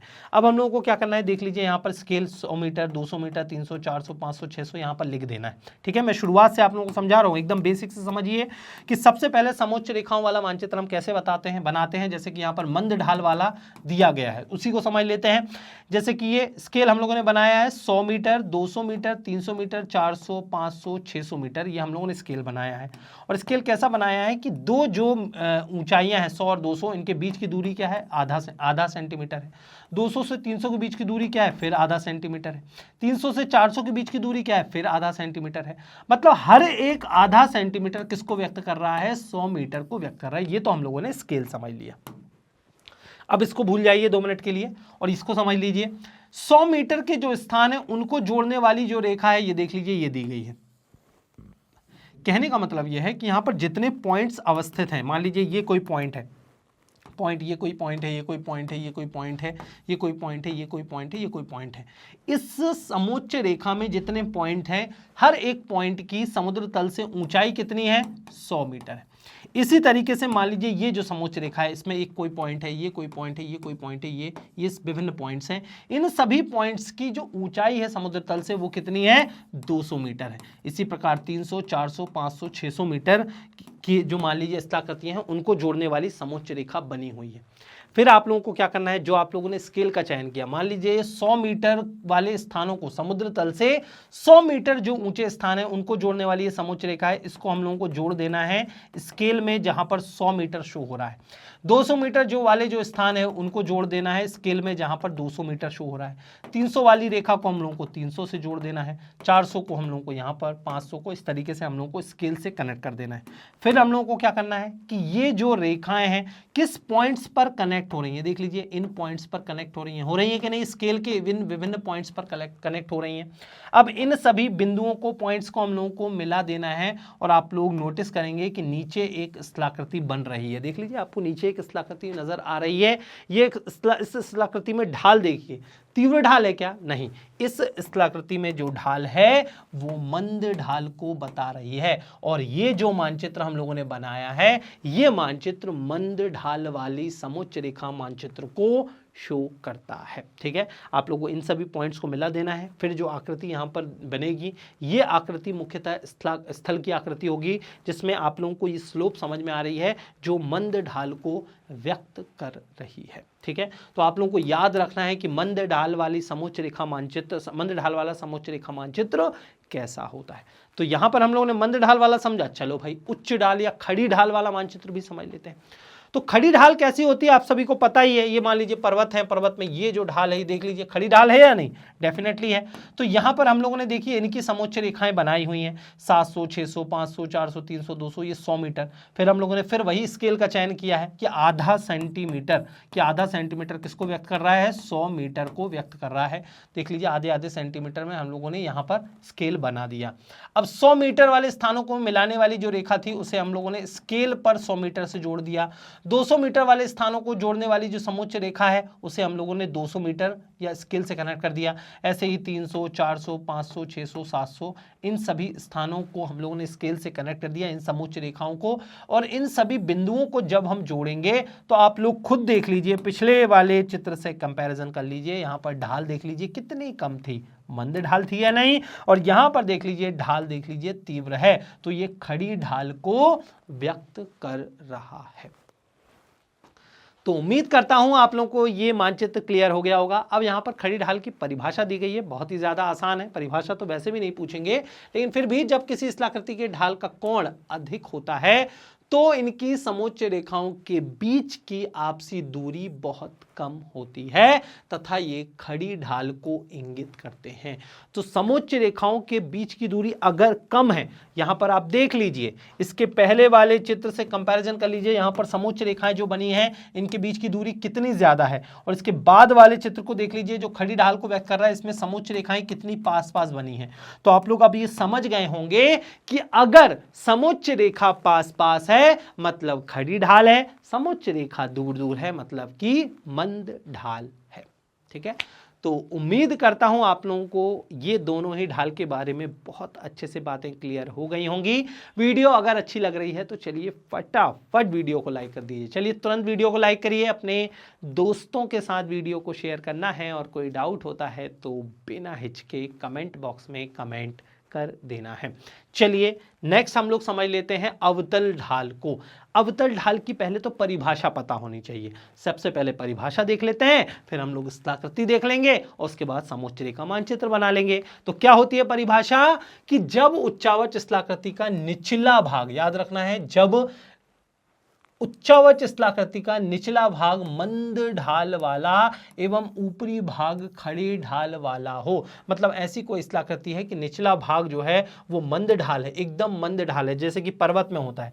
पर्वत में जो नीचे नीचे गिरिपदीय क्षेत्रों में आप जाएंगे तो ढाल धीरे धीरे कम होती है, लेकिन यहाँ पर ऊंचे वाले शीर्ष पर आप जाएंगे तो यहाँ पर ढाल क्या होती है, तीव्र होती है। तो ये तीव्र ढाल को व्यक्त कर रहा है, ये किसको व्यक्त कर रहा है, ये मंद ढाल को व्यक्त कर रहा है। तो पर्वतों में अक्सर होता है जो शिखर तीव्र ढाल को व्यक्त करता है, और जो गिरिपद है मतलब पर्वतों का जो फुटहिल्स या नीचे वाला क्षेत्र है ये मंद ढाल को व्यक्त कर रहा है, और इससे ही हम लोग अवतल ढाल कहते हैं कि वह उच्चावच स्थलाकृति का निचला भाग जो मंद ढाल, ऊपरी भाग अगर खड़े ढाल वाला हो तो इसे हम अवतल ढाल कहते हैं। और इस प्रकार के ढाल में समोच्च रेखाएं निचले भाग में दूर दूर तथा ऊपरी भाग में पास पास होंगी। भाई सिंपल सी बात है, मंद ढाल है मतलब समोच्च रेखाएं क्या होंगी, दूर दूर होंगी, क्योंकि दूर दूर जो समोच्च रेखाएं होती हैं वो मंद ढाल को ही शो करती हैं। और हम लोग अब भी पिछली स्लाइड में पढ़ चुके हैं कि कहीं पर तीव्र ढाल होती है मतलब समोच्च रेखाएं क्या होती हैं, पास पास होती हैं। तो अब हम लोग समोच्च रेखा मानचित्र को समझ लेते हैं। ये देख लीजिए, यहाँ पर आप लोगों को अवतल ढाल के बारे में बताया गया है। ये समोच्च रेखाएं बनी हुई हैं, इन समोच्च रेखाओं को अगेन इसी स्केल से हम लोग कनेक्ट करेंगे। ये 100 मीटर वाली समोच्च रेखा है तो इसे हम लोगों ने 100 मीटर स्केल पर कनेक्ट कर दिया। 200 मीटर वाली को यहाँ पर 300, 400, 500, 600 ऐसे हम लोगों ने कनेक्ट कर दिया। और इन सभी को जब हम लोगों ने जोड़ा तो आप लोगों को स्पष्ट रूप से समझ में आ रहा है कि यहाँ पर ढाल क्या है, यहाँ पर ढाल है तीव्र। अब यहाँ पर ढाल तीव्र है तो यहाँ पर समोच्च रेखाएं देख लीजिए पास पास है कि नहीं, डेफिनेटली यहाँ पर समोच्च रेखाएं पास पास हैं। लेकिन यहाँ पर ढाल क्या है, यहाँ पर ढाल है मंद। यहाँ पर मंद ढाल है तो यहाँ पर देख लीजिए समोच्च रेखाएं कितनी दूर दूर बनी हुई हैं, और यहाँ पर समोच्च रेखाएं कितनी पास पास बनी हुई है। तो उम्मीद करता हूं आप लोगों को ये स्लाइड बहुत अच्छे से क्लियर हो गई होगी। अवतल ढाल से जस्ट अपोजिट जो ढाल होती है उसे हम उत्तल ढाल बोलते हैं। अवतल ढाल में ऊपर क्या थी, तीव्र ढाल थी, नीचे मंद ढाल थी। उत्तल ढाल में उल्टा हो जाएगा, ऊपर मंद ढाल रहेगी, नीचे तीव्र ढाल रहेगी। तो अवतल ढाल के विपरीत उत्तल ढाल का ऊपरी भाग मंद एवं निचला भाग खड़ा होता है, याद रखना है। और इसके परिणाम स्वरूप ऊपरी भाग में समोच्च रेखाएं दूर दूर तथा निचले भाग में समोच्च रेखाएं पास पास होती हैं। मतलब मंद ढाल रहेगी तो समोच्च रेखाएं दूर दूर रहेंगी और तीव्र ढाल रहेगी तो समोच्च रेखाएं पास पास रहेंगी। बस उसी तरीके से यहां पर मानचित्र दिया गया है, देख लीजिए आप लोग। ये सभी समोच्च रेखाएं बनी हुई हैं, ठीक है, ये सभी समोच्च रेखाएं बनी हैं। ये दूर दूर है, मतलब यहां पर ढाल देख लीजिए आप लोग मंद है, और ये समोच्च रेखाएं पास है, मतलब यहां पर नीचे जाते हुए ये जो ढाल है ये तीव्र ढाल को व्यक्त कर रहा है, ये वाला मानचित्र। तो अब आप लोगों को मानचित्र बनाना समोच्च रेखाओं वाला बहुत अच्छे से क्लियर हो गया होगा। अवतल ढाल और उत्तल ढाल के बारे में हम लोगों ने बहुत अच्छे से ये बातें डिस्कस कर ली है। मानचित्र ध्यान रखना है, आप लोगों को ये मानचित्र दे दिया गया और आप लोगों से बोल दिया गया पहचानो भाई कि ये कौन सी ढाल है। तो इस तरीके के मानचित्र को पहचानना पड़ेगा आपको कि भाई ये उत्तल ढाल को व्यक्त कर रहा है। तो उम्मीद करता हूं आप लोगों को ये स्लाइड क्लियर हो गई होगी। चलिए नेक्स्ट स्लाइड पर चलते हैं और अब हम लोग शंक्वाकार पहाड़ी के बारे में बातें डिस्कस कर लेते हैं। शंक्वाकार पहाड़ी मतलब चित्र में आप देख सकते हैं इसकी भी अपनी एक समोच्च रेखाएं होती हैं। इस तरीके से कुछ समोच्च रेखाएं हम लोगों को शंक्वाकार पहाड़ी में देखने को मिलती है। देखिए याद रखिएगा, पहली चीज तो कोई जरूरी नहीं है कि स्केल जो है आप लोग 100 मीटर से शुरू करें। स्केल आप 500, 1500, 1600, 1700 कहीं से भी, मान लीजिए कि उसकी जो मंद ढाल है वही समुद्र तल से मान लीजिए 1500 मीटर ऊंची है, तो फिर आप शुरुआत किससे कर देंगे? 1500 से। खैर ये चीज समझने की नहीं है, बस 100 मीटर का हम लोगों ने यहाँ पर अगेन जो है वो गैप लिया है। और शंक्वाकार पहाड़ी को जिन समोच्च रेखा मानचित्र के द्वारा व्यक्त किया जाता है वो मानचित्र यहाँ पर देख लीजिए दिया गया है। ये क्या है? अलग अलग तरीके की समोच्च रेखाएं। ये क्या है? समोच्च रेखाएं जो आप लोगों को नजर आ रही हैं। फिर हम लोग क्या करेंगे भाई? सबसे पहले हम लोग जो आउटर लेयर जो है उसको हम लोग जोड़ देंगे 100 मीटर स्केल से। फिर उसके बाद हम लोग 100 नहीं है तो यहाँ पे 1500 है तो 1500 से, फिर 1600 से, 1700 से, 1800 से, और इस तरीके से हम लोग समोच्च रेखाओं को स्केल से जोड़ते हैं। तो ये अपने आप में यही स्थलाकृति जो है वो बनकर आती है। और ये क्या है? ये शंक्वाकार पहाड़ी है। देखिए हर एक समोच्च रेखा मानचित्र को बनाने के लिए आप लोगों को समोच्च रेखा के केंद्र से एक लाइन को जरूर खींचना है, और ये लाइन है, इस लाइन को हम ए बी से व्यक्त कर सकते हैं। कोई सा भी देख लीजिए, हम लोगों ने समोच्च रेखा मानचित्र भी बनाया है, इसमें भी देख लीजिए बीच में सेंटर में एक लाइन है, एकदम क्षैतिज लाइन जो ए बी है। यहाँ पर भी एक लाइन है ए बी लाइन, इसके पहले भी हम लोगों ने ए बी लाइन देखी और यहाँ पर भी ए बी लाइन है। तो हर एक समोच्च रेखा मानचित्र के बीच में एक ए बी लाइन जो है वो बनी हुई है, ये हम लोग खींचना है दर्शाने के लिए, ठीक है। तो आसपास की भूमि से शंक्वाकार पहाड़ी क्या होती है? यह आसपास की भूमि से लगभग समान रूप से उठी होती है। एक शंक्वाकार समान ढाल वाली पहाड़ी के लिए समोच्च रेखाएं संकेंद्रीय एवं नियमित अंतराल पर होती हैं। देख लीजिए इन सभी का अंतराल जो है लगभग समान है, तो संकेंद्रीय एकदम केंद्र की ओर बनी हुई हैं और नियमित अंतराल पर ये समोच्च रेखाएं मौजूद हैं, ठीक है। तो उम्मीद करता हूं आप लोगों को शंक्वाकार पहाड़ी वाली समोच्च रेखाओं वाला ये चित्र बहुत अच्छे से क्लियर हो गया होगा। चलिए नेक्स्ट स्लाइड पर चलते हैं। चलिए पठार के बारे में हम लोग समोच्च रेखा मानचित्र देख लेते हैं। एक विस्तृत चपटा उठा हुआ भूभाग जिसकी डाल अपेक्षाकृत पार्श्वों पर खड़ी होती है, जो आसपास के मैदान या समुद्र से ऊंची उठी होती है, पठार कहलाती है। तो अक्सर आप लोगों ने पठार देखे होंगे, कुछ इस तरीके की स्थलाकृति होती है पठार की, जिसका जो शीर्ष होता है वो क्या होता है? वो समतल होता है, और जो उसके पार्श्व होते हैं, पार्श्व यानी कि जो किनारे होते हैं वो खड़ी ढाल वाले होते हैं। इसी को हम लोग क्या कहते हैं? पठार कहते हैं। पठारों को दर्शाने वाली समोच्च रेखाएं सामान्यतः किनारों पर पास पास तथा भीतर की ओर दूर दूर होती हैं। तो जो पठारों को दिखाने वाली रेखाएं होंगी वो किनारों पर क्या होंगी? किनारों पर यहाँ पर आप देख लीजिए ये पास पास हैं, और जो यहाँ पर आप लोगों को नजर आ रही हैं दूर दूर हैं। तो सामान्यतः किनारों पर पास पास तथा भीतर की ओर जो है वो दूर दूर होती हैं। ये वाला जो हिस्सा है ये भीतरी हिस्सा है, और ये वाला जो हिस्सा है ये किनारों वाला हिस्सा है। तो अब हम इसे अगर इसको हम लोग इसकी अगर समोच्च रेखा मानचित्र को हम लोग बनाना चाहें तो हम लोग इस तरीके से बनाएंगे। और यहाँ पर आप लोग देख सकते हैं, यहाँ पर आप लोग देख सकते हैं कि एक स्थलाकृति जो है वो बनेगी और वो स्थलाकृति हूबहू पठारों की ही होगी। हम लोग को हर एक समोच्च रेखा मानचित्र में याद रखिएगा इस तरीके से बीच में एक लाइन खींचनी है। और यहाँ पर आप ऊपर भी देख सकते हैं, आप लोगों को पठार की एक इमेज जो है वो दी गई है। तो उम्मीद करता हूं आप लोगों को ये स्लाइड बहुत अच्छे से क्लियर हो गई होगी। चलिए नेक्स्ट स्लाइड पर चलते हैं और हम लोग अब घाटी के बारे में चीजें डिस्कस कर लेते हैं, उसका समोच्च रेखा मानचित्र बना लेते हैं। तो यह दो पहाड़ियों या कटकों के बीच भूमि का निम्न क्षेत्र है जो एक नदी या हिमानी के पार्श्व अपर्दन के परिणाम स्वरूप बनता है। भाई दो तरीके के जब पर्वत या कटक आपस में मिलते हैं, ठीक है, दो तरीके के पर्वत या कटक आपस में मिलते हैं तो इनके बीच हमेशा जो है वो घाटी निर्मित हो जाती है, जैसा कि आप यहाँ पर चित्र में देख सकते हैं। और घाटियां याद रखिएगा दो तरीके की होती हैं, एक होती है वी आकार की घाटी और एक यू आकार की घाटी। तो जैसा सिंबल वी और यू का ही होता है वैसी ही स्थलाकृतियां भी ये होती हैं, ठीक है, दिखने में ऐसी ही लगभग होती हैं। जैसे कि यहां पर आप देख लीजिए ये वी तरीके की आकृति आप लोगों को नजर आ रही है और अगर कटाव बहुत ज्यादा हो रहा है तो नीचे जो है वो समतल हिस्सा हो जाएगा जिसे हम लोग यू आकार की घाटी कहेंगे। तो वी आकार की घाटी का समोच्च रेखा मानचित्र वो दिया गया है, उसको हम लोग पहले एक बार पढ़ लेते हैं कि यह वी आकार की तरह दिखाई देती है। वी आकार की घाटी पर्वतीय क्षेत्रों में पाई जाती है। जैसा कि मैंने बताया वी आकार की घाटी का निचला भाग भीतरी समोच्च रेखाओं के द्वारा दर्शाया जाता है। तो वी आकार की घाटियों का जो निचला भाग है, ठीक है, ये मान लीजिए निचला भाग है, ये देख लीजिए भीतरी समोच्च रेखाएं हैं, ये भीतरी समोच्च रेखाओं के द्वारा बता रहा है जो पास पास स्थित होती हैं तथा जिनके समोच्च का मान कम होता है। बाहर की ओर स्थित समोच्च रेखाओं का मान एक समान रूप से बढ़ता है। तो बाहर की ओर जो समोच्च रेखाएं होती हैं वो जनरली आप लोग देखेंगे उनका मान एक समान रूप से बढ़ रहा है। और यहाँ पर कुछ डायग्राम आप लोगों को नजर आ रहा है इस तरीके का, ये समोच्च रेखा मानचित्र है किसका, वी आकार की घाटी का। इसको भी आप उसी तरीके से स्केल पर मिलाएंगे और जब आप स्केल पर मिलाएंगे और इन सभी पॉइंट्स को जब हम कनेक्ट करते हैं तो आप लोगों को एक वी आकार की घाटी के समान आकृति बनती हुई नजर आएगी। बहुत आसान है, आप लोगों को ये मानचित्र बस पता होना चाहिए। ये समोच्च रेखाओं का मानचित्र होगा, बीच से आप इसे क्रॉस करेंगे तो ये ए बी आप इसे नाम दे सकते हैं। और यहाँ पर हम लोगों ने स्केल बनाना तो सीख ही लिया है, 900 मीटर 1000 मीटर कहीं से भी आप लोग जो है वो शुरू कर सकते हैं, 100 200 300 मीटर 400 मीटर कहीं से भी आप शुरुआत जो है वो कर सकते हैं, गैप 100 का रखना है।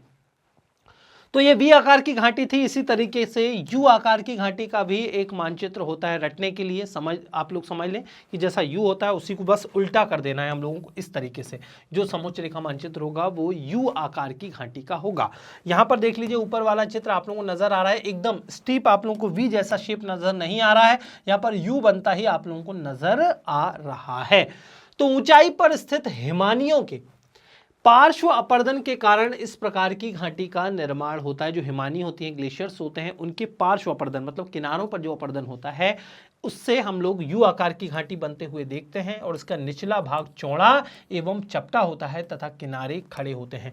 तो निचला भाग जो होता है वो क्या होता है, चौड़ा। देख लीजिए यहाँ पर चौड़ाई है और किनारे जो होते हैं वो क्या होते हैं, चपटे होते हैं। तो निचला तल चौड़ा एवं चपटा होता है, किनारे खड़े होते हैं। तो ये खड़ी ढाल आप लोगों को यहाँ पर नजर आ रही है, जिसके कारण इसका आकार यू प्रकार का जो अक्षर होता है, यू जो अक्षर होता है उसके समान ही हो जाता है। यू आकार की घाटी के सबसे निचले हिस्से को सबसे भीतर स्थित समोच्च रेखाओं के द्वारा दर्शाया जाता है। तो जो यू आकार की घाटी का सबसे निचला हिस्सा होगा उसे सबसे भीतर स्थित समोच्च रेखाओं के द्वारा दर्शाएंगे तथा इसके दोनों किनारों के बीच का जो अंतर है वो अधिक होता है। बाहर की ओर स्थित दूसरी समोच्च रेखाओं के लिए एक समान अंतराल के साथ समोच्च रेखाओं का मान बढ़ता जाता है। तो यहाँ पर अब आप लोग देख लीजिए, यहाँ पर 200 का गैप जो है वो लिया गया है, 200 200 200 3200 3400 3600 3800 4000 और इस तरीके से यहाँ पर भी समोच्च रेखाएं बनाई गई हैं। उन समोच्च रेखाओं को जब आप कनेक्ट करेंगे स्केल से तो आप लोगों को एक यू जैसा शेप जो है वो बनता हुआ नजर आएगा। तो उम्मीद करता हूं आप लोगों को ये स्लाइड बहुत अच्छे से क्लियर हो गई होगी। अब हम लोग महाखड्डे या गॉर्ज के बारे में पढ़ लेते हैं। गॉर्ज की परिभाषा हम भौतिक भूगोल के मूल सिद्धांत बुक में भी पढ़ चुके हैं, बहुत महत्वपूर्ण थी। भौतिक भूगोल के मूल सिद्धांत बुक में हम लोगों ने महाखड्डे या गॉर्ज के बारे में पढ़ा हुआ है। तो उच्च भागों में जहां नदियों के द्वारा पार्श्व अपर्दन की अपेक्षा ऊर्ध्वाधर अपर्दन की क्रिया तीव्र होती है। देखिए क्या लिखा गया है, जब पार्श्व अपर्दन के द्वारा नदियां जो है वो किनारों पर अपर्दन कम करती हैं, लेकिन ऊर्ध्वाधर मतलब तीव्र जो पानी गिरता है वो अपर्दन जो है, जिस जगह पर पानी गिरता है वो अपर्दन ज्यादा तीव्र होता है, तो वहां पर तंग घाटी का निर्माण होता है। किसका निर्माण होता है? तंग घाटी का निर्माण होता है। ये गहरी तथा सक्रिय नदी घाटियां होती हैं जिनके दोनों किनारों का ढाल बहुत तीव्र होता है। अब यहाँ पर आप लोगों को महाखड्ड के बारे में बातें बताई गई हैं। ये देख लीजिए एक महाखड्ड है जिसके दोनों किनारे देख लीजिए आप तंग ढाल वाले हैं, मतलब इस साइड नीचे की साइड जो है ये जब पानी बह रहा है यहाँ पर अपर्दन ऊर्ध्वाधर जो अपर्दन है वो तीव्र है। इसका समोच्च रेखा मानचित्र कैसा होगा? जो पिन आप लोगों को देखी होगी महिलाएं यूज करती हैं, उस तरीके की पिन जैसी आकृति आप लोगों को समोच्च रेखाओं वाली बना देनी है। सेफ्टी पिन जैसी यहां पर आकृति जो है आप लोगों को बना देनी है, ठीक है ये। और यहां पर जो आकृति आप लोगों को स्केल पर बनती हुई नजर आ रही है, ये आकृति कौन सी है? ये महाखड्ड या गॉर्ज को शो कर रही है। तो तंग घाटी को पास पास स्थित जो समोच्च रेखाओं के द्वारा इसे दर्शाया जाता है, जिसमें भीतरी समोच्च रेखाओं के बीच का अंतर बहुत कम होता है। तो यहाँ पर जो भीतरी समोच्च रेखाएं ये देख लीजिए, यहाँ पर इनके बीच अंतर बहुत कम है। क्यों अंतर बहुत कम है? क्योंकि ढाल तीव्र है। भाई ढाल तीव्र हमें बताना है तो समोच्च रेखाएं पास पास बतानी पड़ेंगी, और ढाल अगर मंद बताना है तो समोच्च रेखाएं दूर दूर बतानी पड़ेंगी। लेकिन कंपैरेटिवली तुलनात्मक रूप से यहाँ पर सभी समोच्च रेखाएं पास ही हैं, क्योंकि ढाल यहाँ पर महाखड्ड या गॉर्ज में मंद नहीं होती, तीव्र ही ढाल होती है।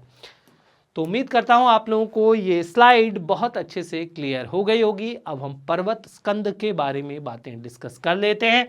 तो पर्वत श्रृंखलाओं से घाटी की ओर की झुकी हुई उत्तल ढाल वाली आकृति को स्पर या पर्वत स्कंद कहा जाता है। इसे भी आकार की समोच्च रेखा के द्वारा दर्शाया जाता है, लेकिन विपरीत तरीके से, ठीक है। वी के दोनों किनारे ऊंचाई वाले भाग को दिखाते हैं तथा इसकी चोटी निचले हिस्से को। तो यहाँ पर आप लोगों को पर्वत स्कंद का चित्र दिया गया है, उसका समोच्च रेखा मानचित्र यहाँ पर दिया गया है, और इस तरीके से जो आकृति बनती है इसे हम लोग पर्वत स्कंद कहते हैं। बहुत महत्वपूर्ण है, याद रखिएगा।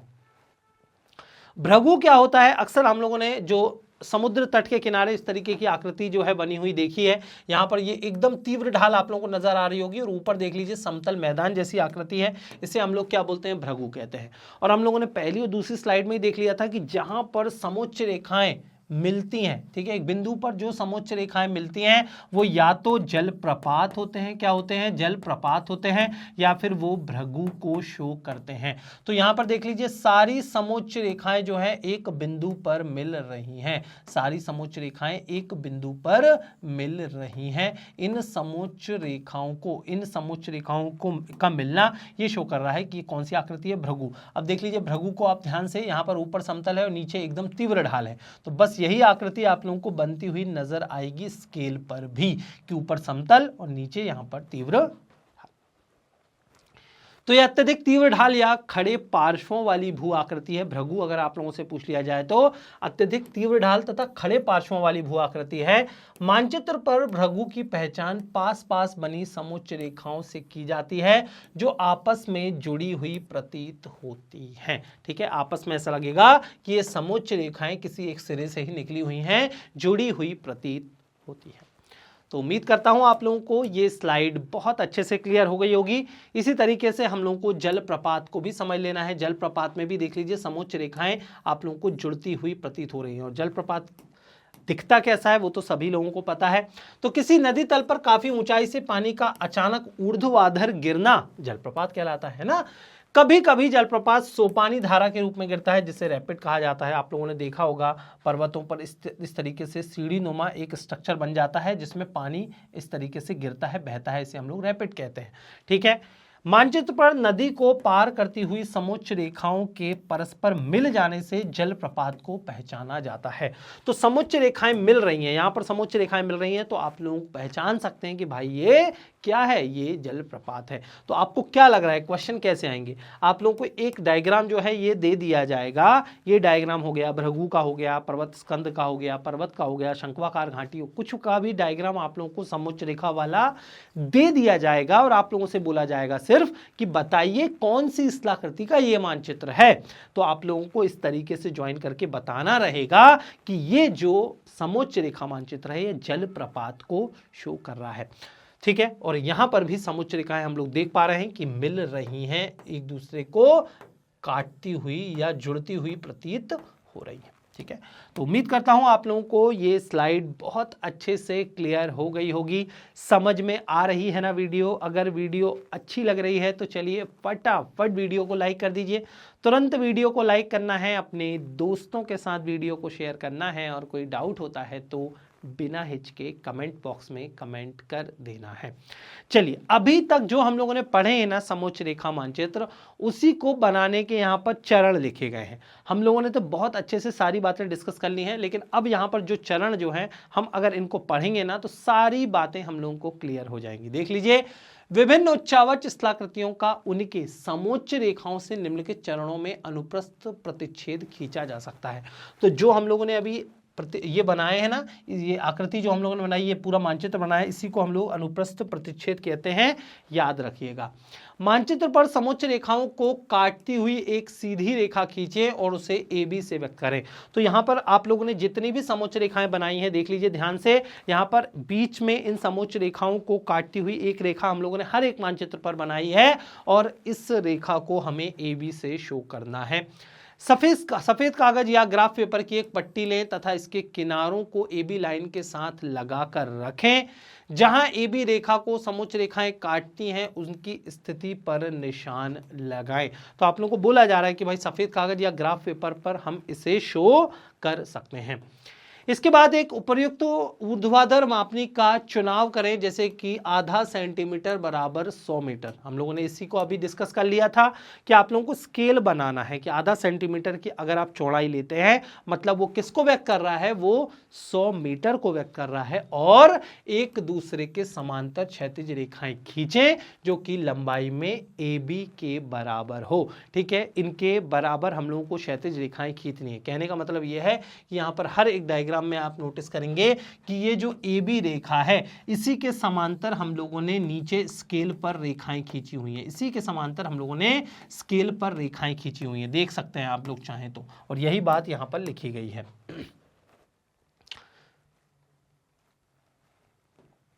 ठीक है। तो एक दूसरे के समांतर क्षैतिज रेखाएं खींचे जो कि लंबाई में ए बी के बराबर हो। इस प्रकार की रेखाओं की संख्या समोच्च रेखाओं की संख्या के बराबर या उससे अधिक होनी चाहिए। समोच्च मानों के अनुसार अनुप्रस्थ परिच्छेदिका के ऊर्ध्वाधर को मानों से चिन्हित करें। संख्यात्मक मान का प्रारंभ समोच्च रेखा में दर्शाए गए सबसे कम मान से किया जाता है। तो संख्यात्मक जो मान होंगे वो सबसे कम मान से हम लोग शुरुआत करेंगे। अब चिन्हित पेपर के किनारे को अनुप्रस्थ परिच्छेदिका की तल पर इस प्रकार रखें कि पेपर का ए बी मानचित्र के ए बी से मिला रहे तथा समोच्च बिंदुओं को चिन्हित करें। कुल मिलाकर पूरी जो रचना विधि है जो हम लोगों ने अभी समझी है, उसी को समझाया जा रहा है आसान भाषा में, हिंदी में। अब अगर पहले हम लोग इसको समझ लेते तो हम लोगों को मानचित्र बनाना नहीं आता। हम लोगों ने पहले मानचित्र देख लिए हैं समोच्च रेखा वाले, और फिर हम लोगों ने क्रिया विधि समझ ली है। तो उम्मीद करता हूं आप लोगों को चीजें समझ में आ रही होंगी। ए बी रेखाओं से समोच्च रेखाओं को काटते हुए लंब रेखा जो है वो खींचनी है। परिच्छेदिका के आधार पर स्थित सभी रेखाओं पर चिन्हित बिंदुओं को मिला देना है। मैंने बताया था ना आप लोगों को कैसे बिंदुओं को मिलाना है, कि ये देख लीजिए जो यहाँ पर प्रतिच्छेद कर रहे हैं सारे बिंदु जो हैं हम लोगों को मिला देने हैं इस प्रकार से, ठीक है। और एक मानचित्र जो है बहुत अच्छे से बन जाएगा। अब हम लोगों को जो अगली हेडिंग पढ़नी है जो आपके चैप्टर में दी गई है, स्थलाकृतिक शीट पर सांस्कृतिक लक्षणों की पहचान। जो स्थलाकृतिक शीट है उस पर सांस्कृतिक लक्षणों को हम कैसे पहचानेंगे, और सांस्कृतिक लक्षण क्या होते हैं, जैसे बस्तियां, यातायात, परिवहन, इन्हें हम सांस्कृतिक लक्षण कहते हैं। अल्टीमेटली एक लाइन में कहूँ कि मानवों के द्वारा जिस तरीके की बसाहट, जिस तरीके की क्रियाविधि होती है, उसे ही हम सांस्कृतिक लक्षण कहते हैं। तो बस्तियां हो, भवन हो, रेल मार्ग हो, सड़क मार्ग हो, इन्हें रूढ़ चिन्हों, प्रतीकों एवं रंगों के द्वारा स्थलाकृतिक शीट पर दिखाए जाने वाले महत्वपूर्ण तरीके से हम लोग दिखाते हैं, जिसे हम लोग क्या बोलते हैं, सांस्कृतिक लक्षण कहते हैं। और मैंने क्या बताया, इंसानों के द्वारा ही। देख लीजिए बस्तियां, भवन, रेल मार्ग, सड़क कौन बनाता है, इंसान ही बनाते हैं, प्रकृति तो नहीं बनाती। इन लक्षणों की अवस्थिति एवं उनका वितरण प्रारूप मानचित्र पर दर्शाए गए क्षेत्र को समझने में सहायता प्रदान करते हैं। तो इन लक्षणों की जो अवस्थिति है, उनका वितरण प्रारूप है, वो मानचित्र पर दिखाए गए क्षेत्र को समझने में सहायता करते हैं। हम लोगों को मानचित्र पर इन प्रतीक चिन्हों को समझना होता है और उस आधार पर व्याख्या करनी होती है। तो उम्मीद करता हूं आप लोगों को ये स्लाइड क्लियर हो गई होगी। अब बस्तियों का वितरण जो है हम लोग समझ लेते हैं। बेसिकली अब हम जो टॉपिक पढ़ने वाले हैं ना, हम मानचित्र पर जो सांस्कृतिक लक्षण है उनको पहचान रहे हैं कि भाई ये बस्ती है, ये यातायात है, परिवहन है। ये जो टॉपिक है बहुत अच्छे तरीके से, इवन इसके ऊपर पूरा चैप्टर बेस है क्लास 12th का, ठीक है। क्लास 12th में आप लोगों को मानव बस्तियों के बारे में डिटेल में बातें डिस्कस की गई हैं, बहुत डिटेल में आप लोगों के लिए पूरा चैप्टर डेडिकेटेड है, जिसमें नगरीय बस्ती, ग्रामीण बस्तियों के बारे में बातें बताई गई हैं। और यहाँ पर आप लोगों को समझ लीजिए कि शॉर्ट में इंट्रोडक्शन दे दिया गया है, लेकिन फिर भी मैं कोशिश करूँगा कि आप लोगों को जो टर्मिनोलॉजी यहाँ पर दी गई है, जैसे संहित बस्ती क्या होती है, प्रकीर्ण बस्ती क्या होती है, रैखिक बस्ती क्या होती है, वृत्ताकार बस्ती क्या होती है, मैं समझा दूँ। सिर्फ हम लोग पढ़ कर निकल जाएँ ऐसा नहीं होगा, एक एक लाइन, एक एक शब्द हम लोग समझेंगे। वीडियो आप लोगों को बहुत अच्छे से समझाना ही हमारा मकसद है। वीडियो अगर अच्छी लग रही है तो वीडियो को लाइक ज़रूर करना है। चलिए फटाफट वीडियो को लाइक करिए, अपने दोस्तों के साथ वीडियो को शेयर करना है, और कोई डाउट होता है तो बिना हिचके कमेंट बॉक्स में कमेंट कर देना है। तो इसके वितरण को मानचित्र पर इनकी स्थिति, अवस्थिति, प्रारूप, संरक्षण तथा घनत्व के द्वारा हम लोग देख सकते हैं। भाई बस्तियों को कैसे देखते हैं हम लोग कि वो कहाँ पर स्थित हैं, किस जगह पर है, मतलब जिले, राज्य वाइज प्रारूप उनका कैसा है, वो किस तरीके से बसी हुई है, घनत्व क्या है उस जगह का। बस्ती मानचित्र एवं समोच्च मानचित्रों की परस्पर तुलना के द्वारा बस्तियों के विभिन्न प्रकारों की प्रकृति एवं कारण को समझा जा सकता है। कहने का मतलब यह है कि समोच्च रेखाओं की मदद से हम ये गैस कर सकते हैं, ये अनुमान लगा सकते हैं, ये विश्लेषण कर सकते हैं कि वहां पर किस प्रकार की बस्ती बसेगी। मान लीजिए कहीं पर मान लीजिए मंद ढाल वाला मानचित्र या समोच्च रेखाएं एकदम दूर दूर हैं। समोच्च रेखाएं क्या है, एकदम मान लीजिए बहुत दूर दूर है, तो इससे आप क्या समझेंगे कि भाई मंद ढाल होगी। मंद ढाल होगी मतलब वहां पर ज्यादा लोग रहेंगे, क्योंकि समतल क्षेत्रों में लोग ज्यादा रहते हैं। इसी तरीके से अगर मान लीजिए जो है समोच्च रेखाएं एकदम पास पास है, एकदम पास पास समोच्च रेखाएं हैं, तो इससे ये क्या शो हो रहा है कि भाई ये समोच्च रेखाएं पास पास शो कर रही हैं, ये बता रही हैं कि ढाल क्या होगी, तीव्र ढाल होगी। तो तीव्र ढाल होगी तो वहां पर लोग नहीं बस सकते, मतलब वहां पर जनसंख्या घनत्व कम रहेगा। तो समोच्च रेखा मानचित्रों की मदद से हम लोग बस्ती मानचित्र को समझ सकते हैं, दोनों में आपस में संबंध होता है, ठीक है। बस्ती मानचित्र एवं समोच्च मानचित्रों की परस्पर तुलना के द्वारा बस्तियों के विभिन्न प्रकारों की प्रकृति एवं कारणों को समझा जा सकता है। मानचित्र पर 4 प्रकार की ग्रामीण बस्तियों को पहचाना जा सकता है। देखिए बस्तियां जो होती हैं वो 2 प्रकार की होती हैं, एक ग्रामीण बस्ती और एक नगरीय बस्ती। ग्रामीण बस्ती मतलब गांव आप लोग इमेजिन कर लेंगे, और नगरीय बस्ती मतलब नगर आप लोग इमेजिन कर लेंगे। हालांकि इनकी कुछ परिभाषाएं होती है, जैसे ग्रामीण बस्ती में अधिकतर लोग क्या करते हैं, भाई खेती करते हैं। ज़्यादातर लोग जो हैं, अधिकतर जो लोग हैं वो प्राथमिक क्रियाकलाप में संलग्न होते हैं। और नगरीय बस्ती में अधिकतर जो लोग होते हैं, यदि व्यवसाय के आधार पर मैं बात करूं तो वो ज़्यादातर लोग प्राथमिक गतिविधियों में संलग्न नहीं होते। और क्या हो सकता है, ग्रामीण बस्तियों का जनसंख्या घनत्व कम होता है। नगरीय बस्तियों का, अगर आप कोई सा भी नगर, दिल्ली, मुंबई, चेन्नई, कोलकाता या हर राज्य की राजधानी आप उदाहरण के तौर पर लेंगे, तो जनसंख्या घनत्व आप लोगों को वहां पर ज़्यादा देखने को मिलेगा, पर स्क्वायर किलोमीटर में ज़्यादा लोग रहेंगे। तो एक एक करके हम लोगों को ग्रामीण बस्तियों को कैसे पहचानते हैं, सबसे पहले हम लोग देख लेते हैं। तो मानचित्र पर 4 प्रकार की ग्रामीण बस्तियों को पहचाना जा सकता है। बस्तियां ये 4 प्रकार की होती हैं। अगर ग्रामीण बस्तियों की बात करें तो मानचित्र पर इन्हें हम कैसे पहचानते हैं, संहित बस्ती है, प्रकीर्ण बस्ती है, रैखिक बस्ती है, इसको मैं बता दे रहा हूं। सबसे पहले संहित बस्ती है। आपको मतलब पता होना चाहिए कि संहित बस्ती क्या होती है। तो जहां पर जिस ग्रामीण क्षेत्र में घर मकान पास पास बने होते हैं, जिस ग्रामीण क्षेत्र में घर मकान पास पास बने होते हैं, तो उन बस्तियों को हम संहित बस्ती कहते हैं। जिन बस्तियों में मकान दूर दूर बने होते हैं, प्रकीर्ण मतलब बिखरे हुए होते हैं, कि एक मकान यहाँ पर है, दूसरा मकान 100 मीटर दूर है, तीसरा मकान 300 मीटर दूर है, तो मकान जो है अलग अलग बिखरे हुए स्कैटर्ड रूप में अगर मौजूद होते हैं तो उसे हम प्रकीर्ण बस्ती कहते हैं। जहाँ पर मकान जो है, मान लीजिए कोई सड़क मार्ग निकला हुआ है, उसके दोनों ओर या एक और मान लीजिए मकान बने हुए हैं, कोई नदी मान लीजिए बह रही है, तो उस नदी के मान लीजिए एक साइड मकान ही मकान की एक लाइन बनी हुई है, तो उन बस्तियों को हम रैखिक रैखिक बस्ती कहते हैं। इसी तरीके से वृत्ताकार बस्ती कि मान लीजिए गांव में एक बहुत पुराना मंदिर है या तालाब है, इस तालाब के चारों ओर मान लीजिए घर बने हुए हैं, मकान बने हुए हैं, लोगों ने बस्तियां बसा ली हैं, तो इसे हम लोग वृत्ताकार बस्ती कहते हैं। तो ये ग्रामीण बस्तियों को हम लोग ये ग्रामीण बस्तियों के प्रकार हैं, इन्हें हम मानचित्र पर पहचान सकते हैं। इनके लिए अलग अलग प्रतीक चिन्ह और रूढ़ चिन्ह बने रहेंगे। इसी तरह नगरीय केंद्रों की भी पहचान की जा सकती है कि कोई नगर चतुष्पद नगर है, नोडीय बिंदु है, बाजार केंद्र है, पहाड़ी नगर है, तटीय विश्राम स्थल केंद्र है, पत्तन है, उपनगरीय गांव या अनुषंगी नगर है, राजधानी नगर है कि धार्मिक केंद्र है। अगर हम लोग एक एक करके समझे, चतुष्पद नगर क्या होता है?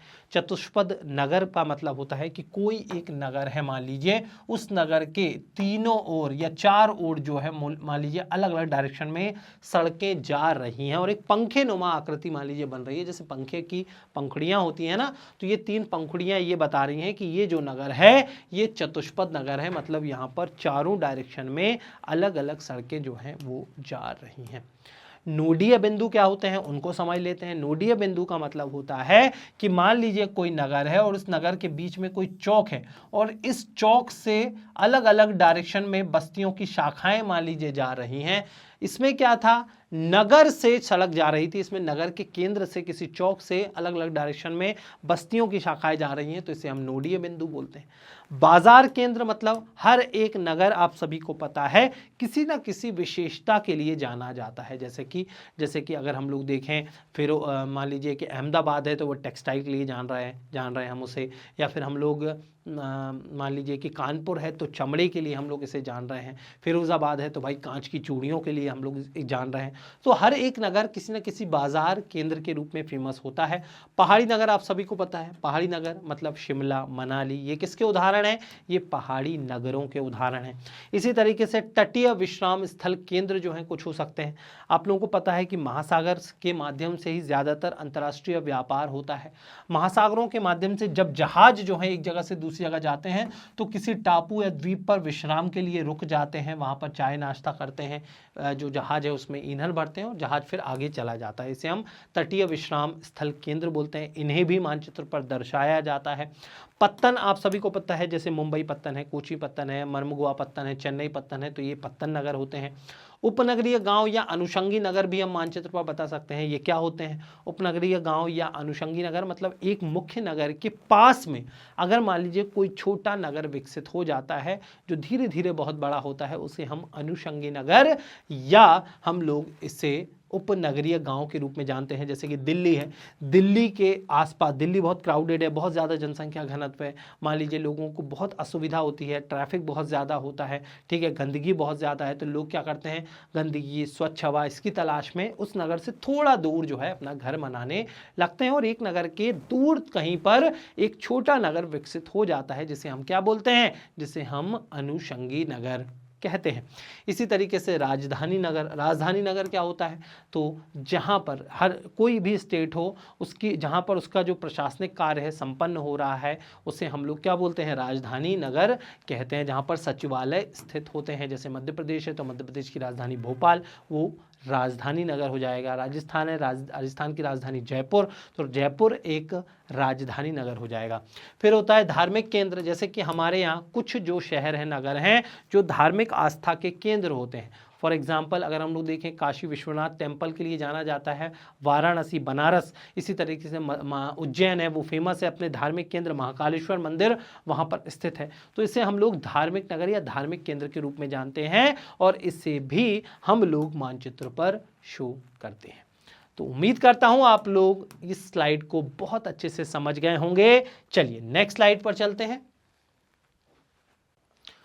चलिए बस्तियों के चुनाव को निर्धारित करने वाले अब कारक जो हैं हम लोग समझ लेते हैं। बेसिकली ये जो टॉपिक है ये आप लोगों को ये बता रहा है कि जब आप कहीं किसी जगह रहने के स्थान का चयन करते हैं कि कहाँ पर आपको रहना है या कहाँ पर अपना घर बनाना है, तो किन बातों को ध्यान में रखकर जो है आप अपना डिसीजन लेते हैं। जैसे कि यहाँ पर दिया गया है कि जल के स्रोत, डेफिनेटली पानी बिना तो जीवन संभव है ही नहीं, इसलिए आप हमेशा ये देखते हैं कि वहाँ पर पानी के स्रोत मौजूद हैं या नहीं। तो जल के स्रोत की मौजूदगी वहाँ पर हमेशा होनी चाहिए। भोजन की सुविधाएं भाई, खाने पीने की व्यवस्था वहाँ पर होनी चाहिए। अगर वहाँ पर भोजन की सुविधा नहीं है तो वहाँ पर कोई व्यक्ति घर क्यों बनाएगा। उच्चावच की प्रकृति, ये तो आप सभी को पता है कि अगर समतल मैदान होता है तो वहां पर लोग ज्यादा रहना पसंद करते हैं, इसलिए समतल मैदानी क्षेत्रों में जनसंख्या घनत्व अधिक पाया जाता है। हम भारत की बात करें तो भारत में जो यूपी बिहार है वहां पर जनसंख्या घनत्व ज्यादा होने का कारण क्या है, तो वहां पर समतल भूमि जलोढ़ मैदान अवस्थित है, इसलिए लोग वहां पर रहना पसंद करते हैं। कृषि कार्य वहां पर आसान होता है, बृहद पैमाने पर वहां कृषि कार्य हो सकता है। समतल जगह होती है, नदियां वहां पर मौजूद होती हैं, जिस वजह से वहां पर लोग घर बसाना पसंद करते हैं। व्यवसाय की प्रकृति एवं प्रकार, व्यवसाय की प्रकृति और प्रकार के आधार पर भी लोग जो है बसने का डिसीजन अपना लेते हैं कि व्यवसाय किस प्रकार का है, प्राथमिक है, द्वितीयक है, तृतीयक है। और वहां पर प्रकार मतलब कि जोखिम तो मान लीजिए उस व्यवसाय में बहुत अधिक नहीं है, इस आधार पर भी वहां पर लोग जो है वो रहते हैं। और लास्ट में जो फैक्टर होता है वो है रक्षा मतलब डिफेंस। हर व्यक्ति को ये एश्योरेंस, ये आश्वासन चाहिए होता है कि भाई उसका परिवार और वो खुद जो है वो सुरक्षित रहे। तो अगर मान लीजिए रक्षा मान लीजिए कहीं पर वो नहीं रह सकता, तो इसलिए आप लोग देखेंगे कि जो नक्सलाइड क्षेत्र होते हैं, नक्सल इलाके होते हैं, वहां पर लोग नहीं रहते हैं। या फिर जो सीमावर्ती क्षेत्र है वहां पर भी बहुत कम लोग रहते हैं, क्योंकि उन्हें लगता है कि वहां पर उनके जान की रक्षा नहीं हो सकती। तो ये कुछ फैक्टर्स होते हैं जिनको ध्यान में रखकर कोई व्यक्ति जो है वो बस्ती का जो है चयन करता है। तो उम्मीद करता हूं आप लोगों को ये स्लाइड बहुत अच्छे से क्लियर हो गई होगी। चलिए नेक्स्ट स्लाइड पर चलते हैं। मानव बस्तियों के स्थल का परीक्षण समोच्च रेखा एवं अपवाह तंत्र मानचित्र के संदर्भ में बहुत निकटता से करना चाहिए। बस्तियों का घनत्व खाद्य पदार्थों की आपूर्ति से प्रत्यक्ष रूप से संबंधित होता है। तो बस्तियां जो होती हैं, खाद्य पदार्थों की अगर आपूर्ति वहां पर है, बहुत अच्छे से चीजें पहुंच पा रही हैं, तो इस कारण वहां पर लोग रह पाते हैं। कभी कभी ग्रामीण बस्तियों का संरेखण होता है, यानी ये नदी, घाटी, सड़क, तटबंध, तटरेखा के साथ वितरित होती हैं। इन्हें रैखिक प्रतिरूप कहते हैं।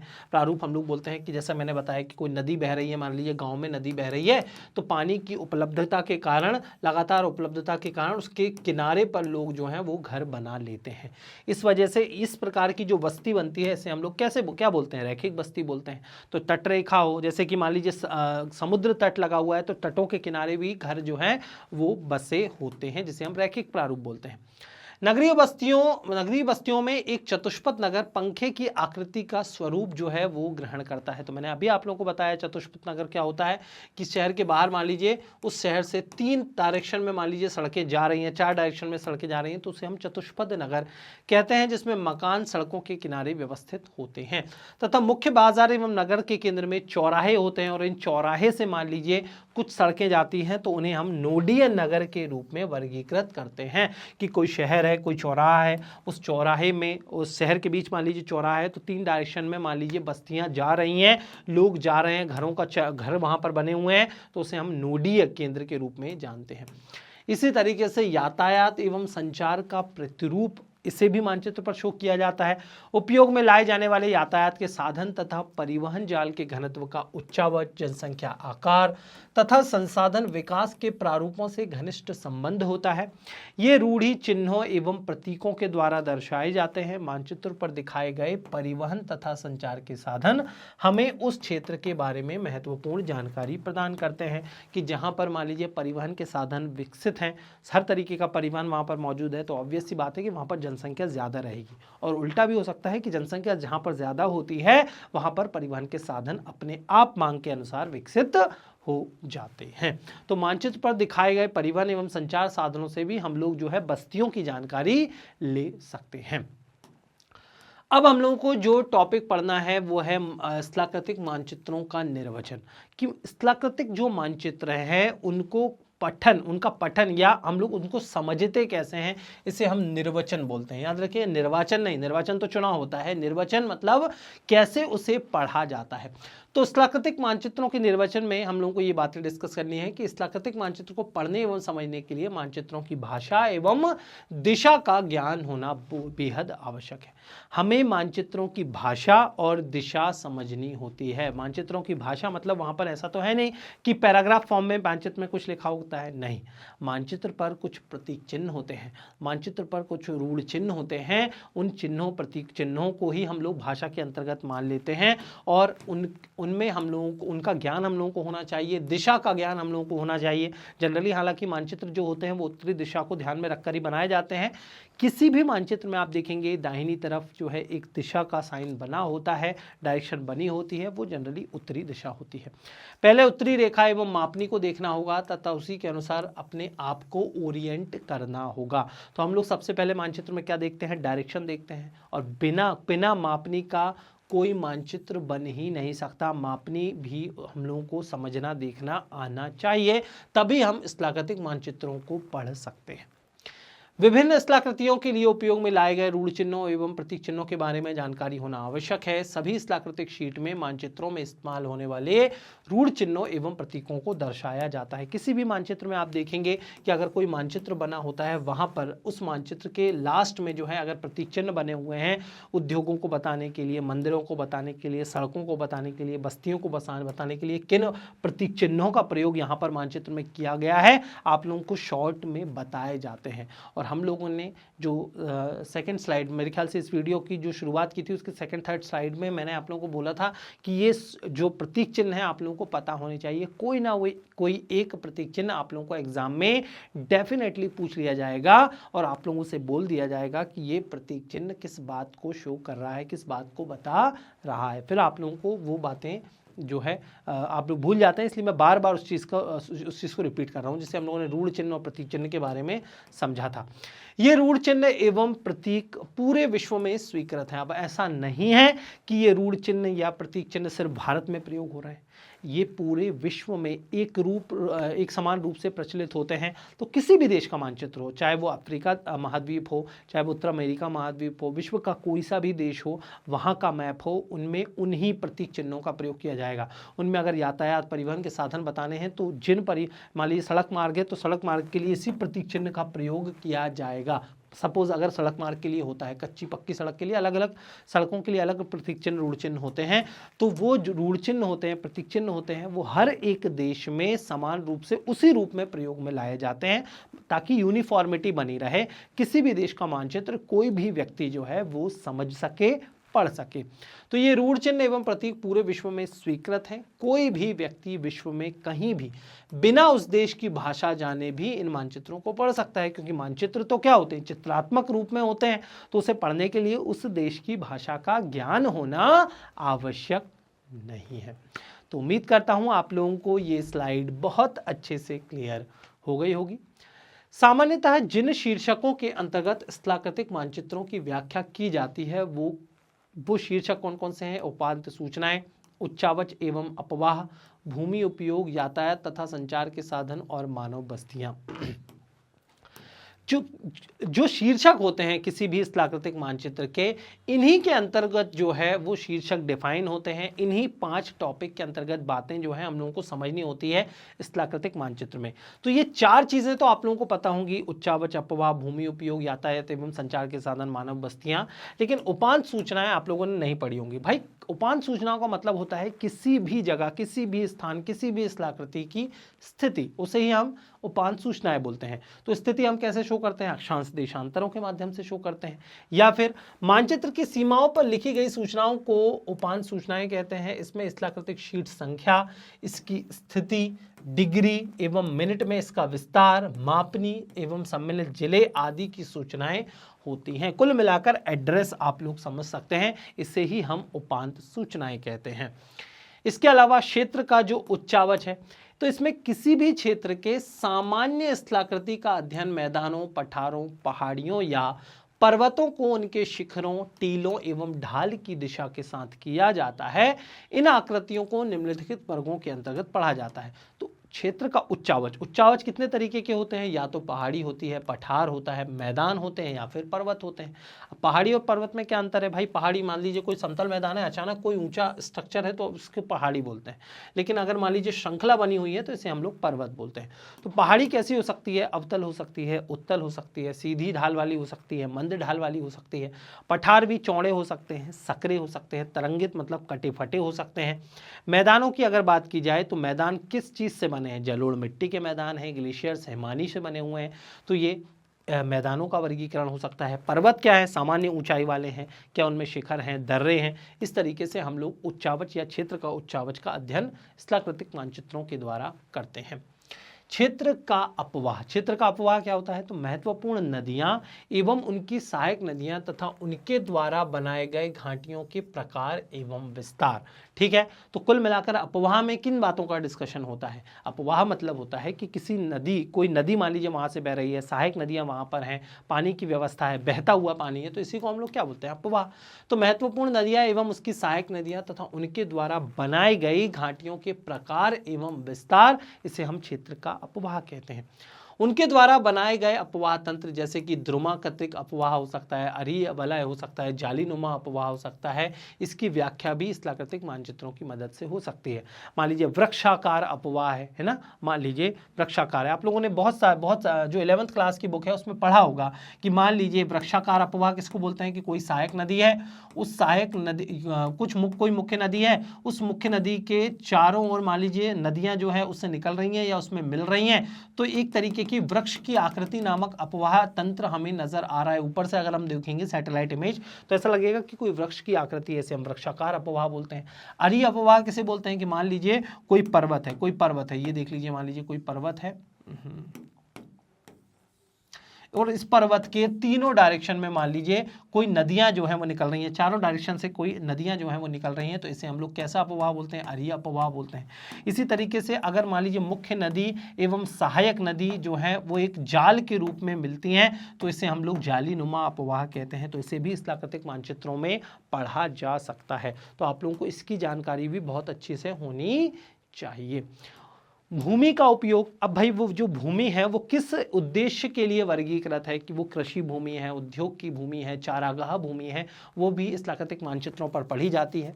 तो इसमें विभिन्न प्रकार से भूमि उपयोगों का विश्लेषण किया जाता है, जैसे प्राकृतिक वनस्पति एवं वन, कि कौन सा क्षेत्र वनाच्छादित है, यह वन घना है, विरल है, वन के वर्ग कैसे हैं, कि ये संरक्षित वन है, कि वर्गीकृत वन है, कि अवर्गीकृत वन है, ये भी आप लोगों को मानचित्र पर पढ़ना होता है। कृषिगत, फलोद्यान, बंजर भूमि, औद्योगिक, ये सभी क्षेत्र भी जो हैं वो मानचित्र पर वर्गीकृत होते हैं। सुविधाएं एवं सेवाएं, जैसे कि उस भूमि पर मान लीजिए विद्यालय है, महाविद्यालय है, चिकित्सालय है, पार्क है, हवाई अड्डे है, विद्युत उपग्रह के उपकेंद्र हैं, किस भूमि पर कौन सी सुविधा जो है उपलब्ध है, इन्हें भी मानचित्र पर पढ़ा जाता है।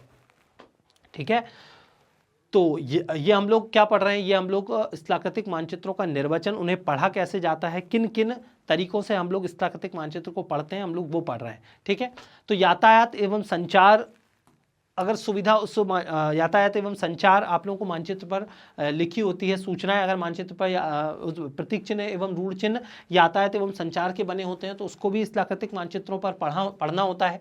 यातायात के साधनों के अंतर्गत राष्ट्रीय एवं राज्य महामार्ग हो सकते हैं, सड़कें हो सकती हैं, पगडंडी हो सकती है, रेलवे जलमार्ग हो सकते हैं, बस्तियां। अब बस्तियां कौन कौन सी होती हैं, तो बस्तियां भाई दो प्रकार की होती हैं, ग्रामीण बस्तियां, नगरीय बस्तियां हो सकती हैं। अभी हम लोगों ने समझ लिया कि अगर मान लीजिए ग्रामीण बस्तियां हैं तो ग्रामीण बस्तियां कैसी होती हैं, सहज, प्रकीर्ण और रैखिक, इनको हम लोग अब भी पढ़ चुके हैं। सहज बस्ती मतलब जहाँ पर मकान पास पास, प्रकीर्ण मतलब जहाँ पर मकान दूर दूर होते हैं, बिखरे हुए होते हैं, रैखिक मतलब कोई मान लीजिए जलमार्ग है, कोई नदी है, कोई मुख्य सड़क है, तो उसके किनारों पर मान लीजिए घर बने हुए हैं, तो उसे हम रैखिक बस्ती के रूप में कंसीडर करते हैं। नगरीय बस्तियां क्या होती हैं, तो नगरीय बस्तियों के प्रकार एवं उनके कार्य, जैसे कि राजधानी नगर है, हर एक राज्य की एक राजधानी है, प्रशासनिक नगर हो सकते हैं, धार्मिक नगर हो सकते हैं, पत्तन नगर हो सकते हैं, पर्वतीय नगर जो है हो सकते हैं, जैसे कि शिमला है, मनाली है। तो ये बस्तियों के प्रकार भी स्थलाकृतिक मानचित्र पर पढ़े जाते हैं। व्यवसाय, तो व्यवसाय क्या होता है कि भाई उस क्षेत्र में रहने वाले लोग हैं, उस स्थलाकृति में रहने वाले जो लोग हैं वो कौन सा व्यवसाय कर रहे हैं। जैसे कि ग्रामीण बस्तियों में लोग रह रहे हैं तो वो कौन सा व्यवसाय करेंगे, वो प्राथमिक क्रियाकलाप में संलग्न होंगे। नगरीय क्षेत्रों में अगर कोई व्यक्ति है या कोई बस्तियां बसी हुई हैं तो अधिकतर लोग प्राथमिक के अलावा द्वितीय एवं तृतीय क्रियाकलाप में संलग्न होते हैं। तो इसकी जानकारी भी हमें स्थलाकृतिक मानचित्र से पता चलती है। किसी क्षेत्र के लोगों के सामान्य व्यवसाय को वहां के भूमि उपयोग एवं बस्तियों के प्रकार के द्वारा पहचाना जा सकता है। जैसे बस्तियों के प्रकार से हम व्यवसाय पहचान सकते हैं कि नहीं। ग्रामीण बस्ती है मतलब व्यवसाय क्या है, कृषि है। नगरीय बस्ती है मतलब व्यवसाय क्या है, या तो विनिर्माण है या निर्माण है या फिर सेवा क्षेत्र है। इसी तरीके से भूमि का जो उपयोग है इससे भी हम लोग पहचान सकते हैं व्यवसाय को। उदाहरण के लिए ग्रामीण क्षेत्रों में अधिकांश लोगों का जो मुख्य व्यवसाय होता है वो क्या होता है, वो खेती करना होता है। आदिवासी क्षेत्रों में लकड़ी काटना एवं प्रारंभिक खेती की क्या होती है, अधिकता होती है। तथा तटीय क्षेत्रों में मछली पकड़ने का कार्य किया जाता है। तटीय क्षेत्र है तो हम लोग पहचान सकते हैं या अनुमान लगा सकते हैं, विश्लेषण कर सकते हैं कि वहां पर अधिकतर लोगों का जो व्यवसाय होगा वो क्या होगा, मछली पकड़ना होगा। इसी प्रकार शहरों एवं नगरों में सेवाएं एवं व्यापार लोगों का मुख्य पेशा होता है। तो नगरीय जो क्षेत्र होते हैं वहां पर सेवा क्षेत्र या व्यापार में अधिकतर लोग संलग्न होते हैं। तो उम्मीद करता हूं आप लोगों को वीडियो समझ में आ रही होगी, मजा आ रहा होगा वीडियो में। अगर वीडियो अच्छी लग रही है तो चलिए फटाफट वीडियो को लाइक कर दीजिए, अपने दोस्तों के साथ वीडियो को शेयर करना है, और कोई डाउट होता है तो बिना हिचके कमेंट बॉक्स में कमेंट कर देना है। आज की इस वीडियो का और इस चैप्टर का लास्ट टॉपिक हम लोग देख लेते हैं, मानचित्र निर्वचन विधि।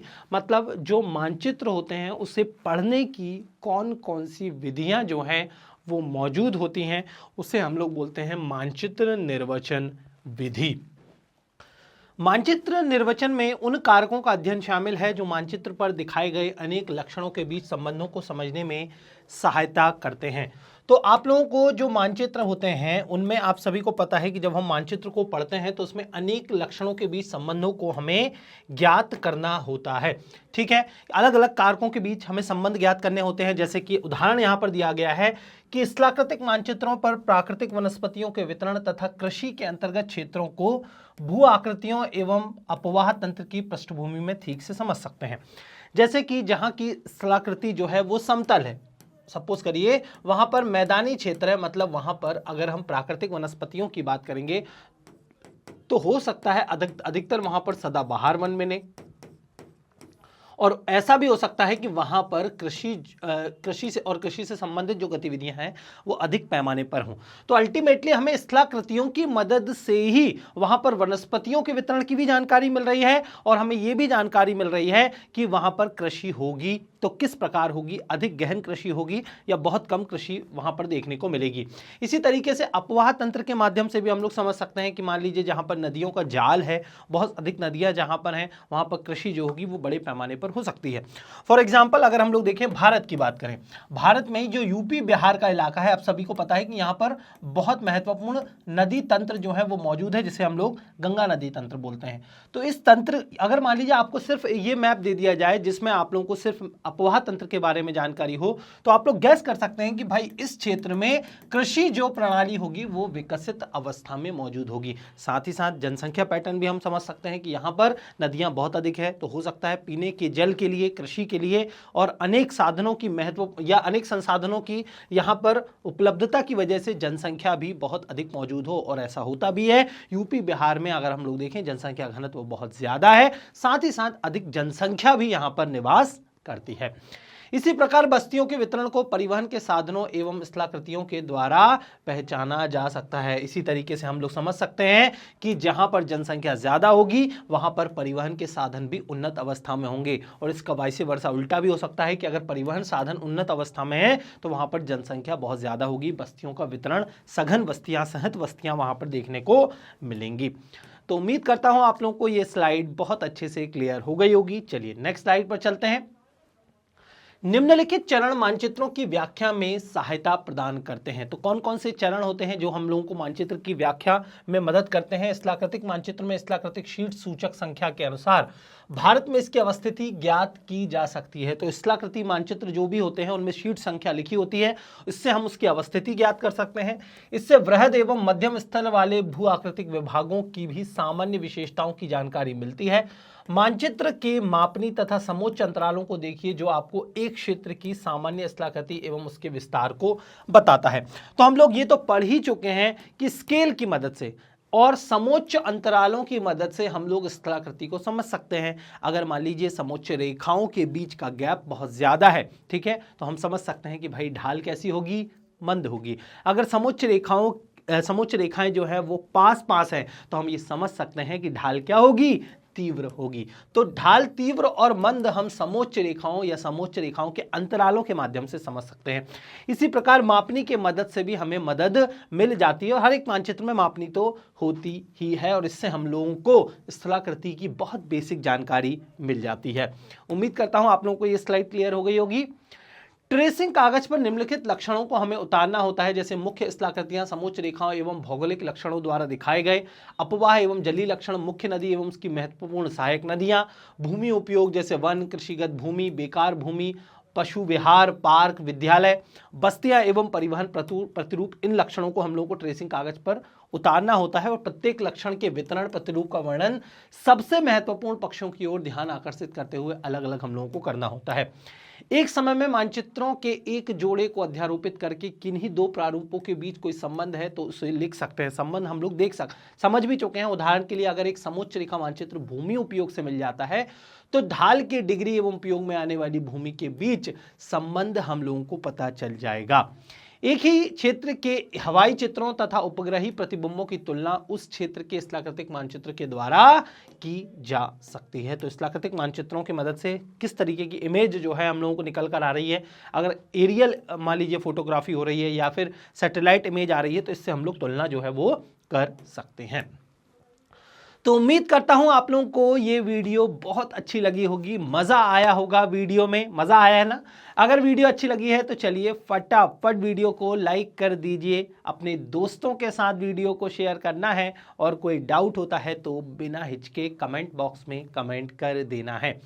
इसी तरीके से सीबीएसई बोर्ड के साथ Delhi board, Bihar board, UP board, MP board और राजस्थान बोर्ड में मैग्नेट ब्रेन्स आप लोगों को क्लासेस प्रोवाइड करता है। साथ ही साथ वैदिक मैथ्स क्रैश कोर्स और स्पोकन इंग्लिश की क्लासेस भी मैग्नेट ब्रेन्स चैनल द्वारा चलाई जा रही हैं। www.magnetbrains.com ये हमारी ऑफिशियल वेबसाइट है, जिसका इंटरफेस आप मेरे पीछे यहाँ पर देख सकते हैं। यहाँ पर सारे कोर्सेज अपडेटेड फॉर्म में सिंक्रोनाइज वे में आप लोगों को नज़र आ जाएंगे। किसी भी तरीके की कोई दिक्कत आप लोगों को महसूस नहीं होगी।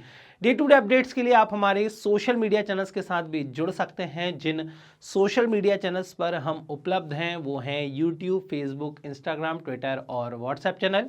आपको करना क्या है, इन सभी चैनल्स को सब्सक्राइब कर लेना है। आज की इस वीडियो को ढेर सारा प्यार देना है, अपने दोस्तों के साथ शेयर करना है, और डाउट की स्थिति में कमेंट बॉक्स में कमेंट करके डाउट पूछ लेना है। ई नोट्स और ई बुक्स के लिए आप डिस्क्रिप्शन बॉक्स चेक कर सकते हैं। तो आज की इस वीडियो में इतना ही, मिलते हैं नेक्स्ट वीडियो में। Thank you so much.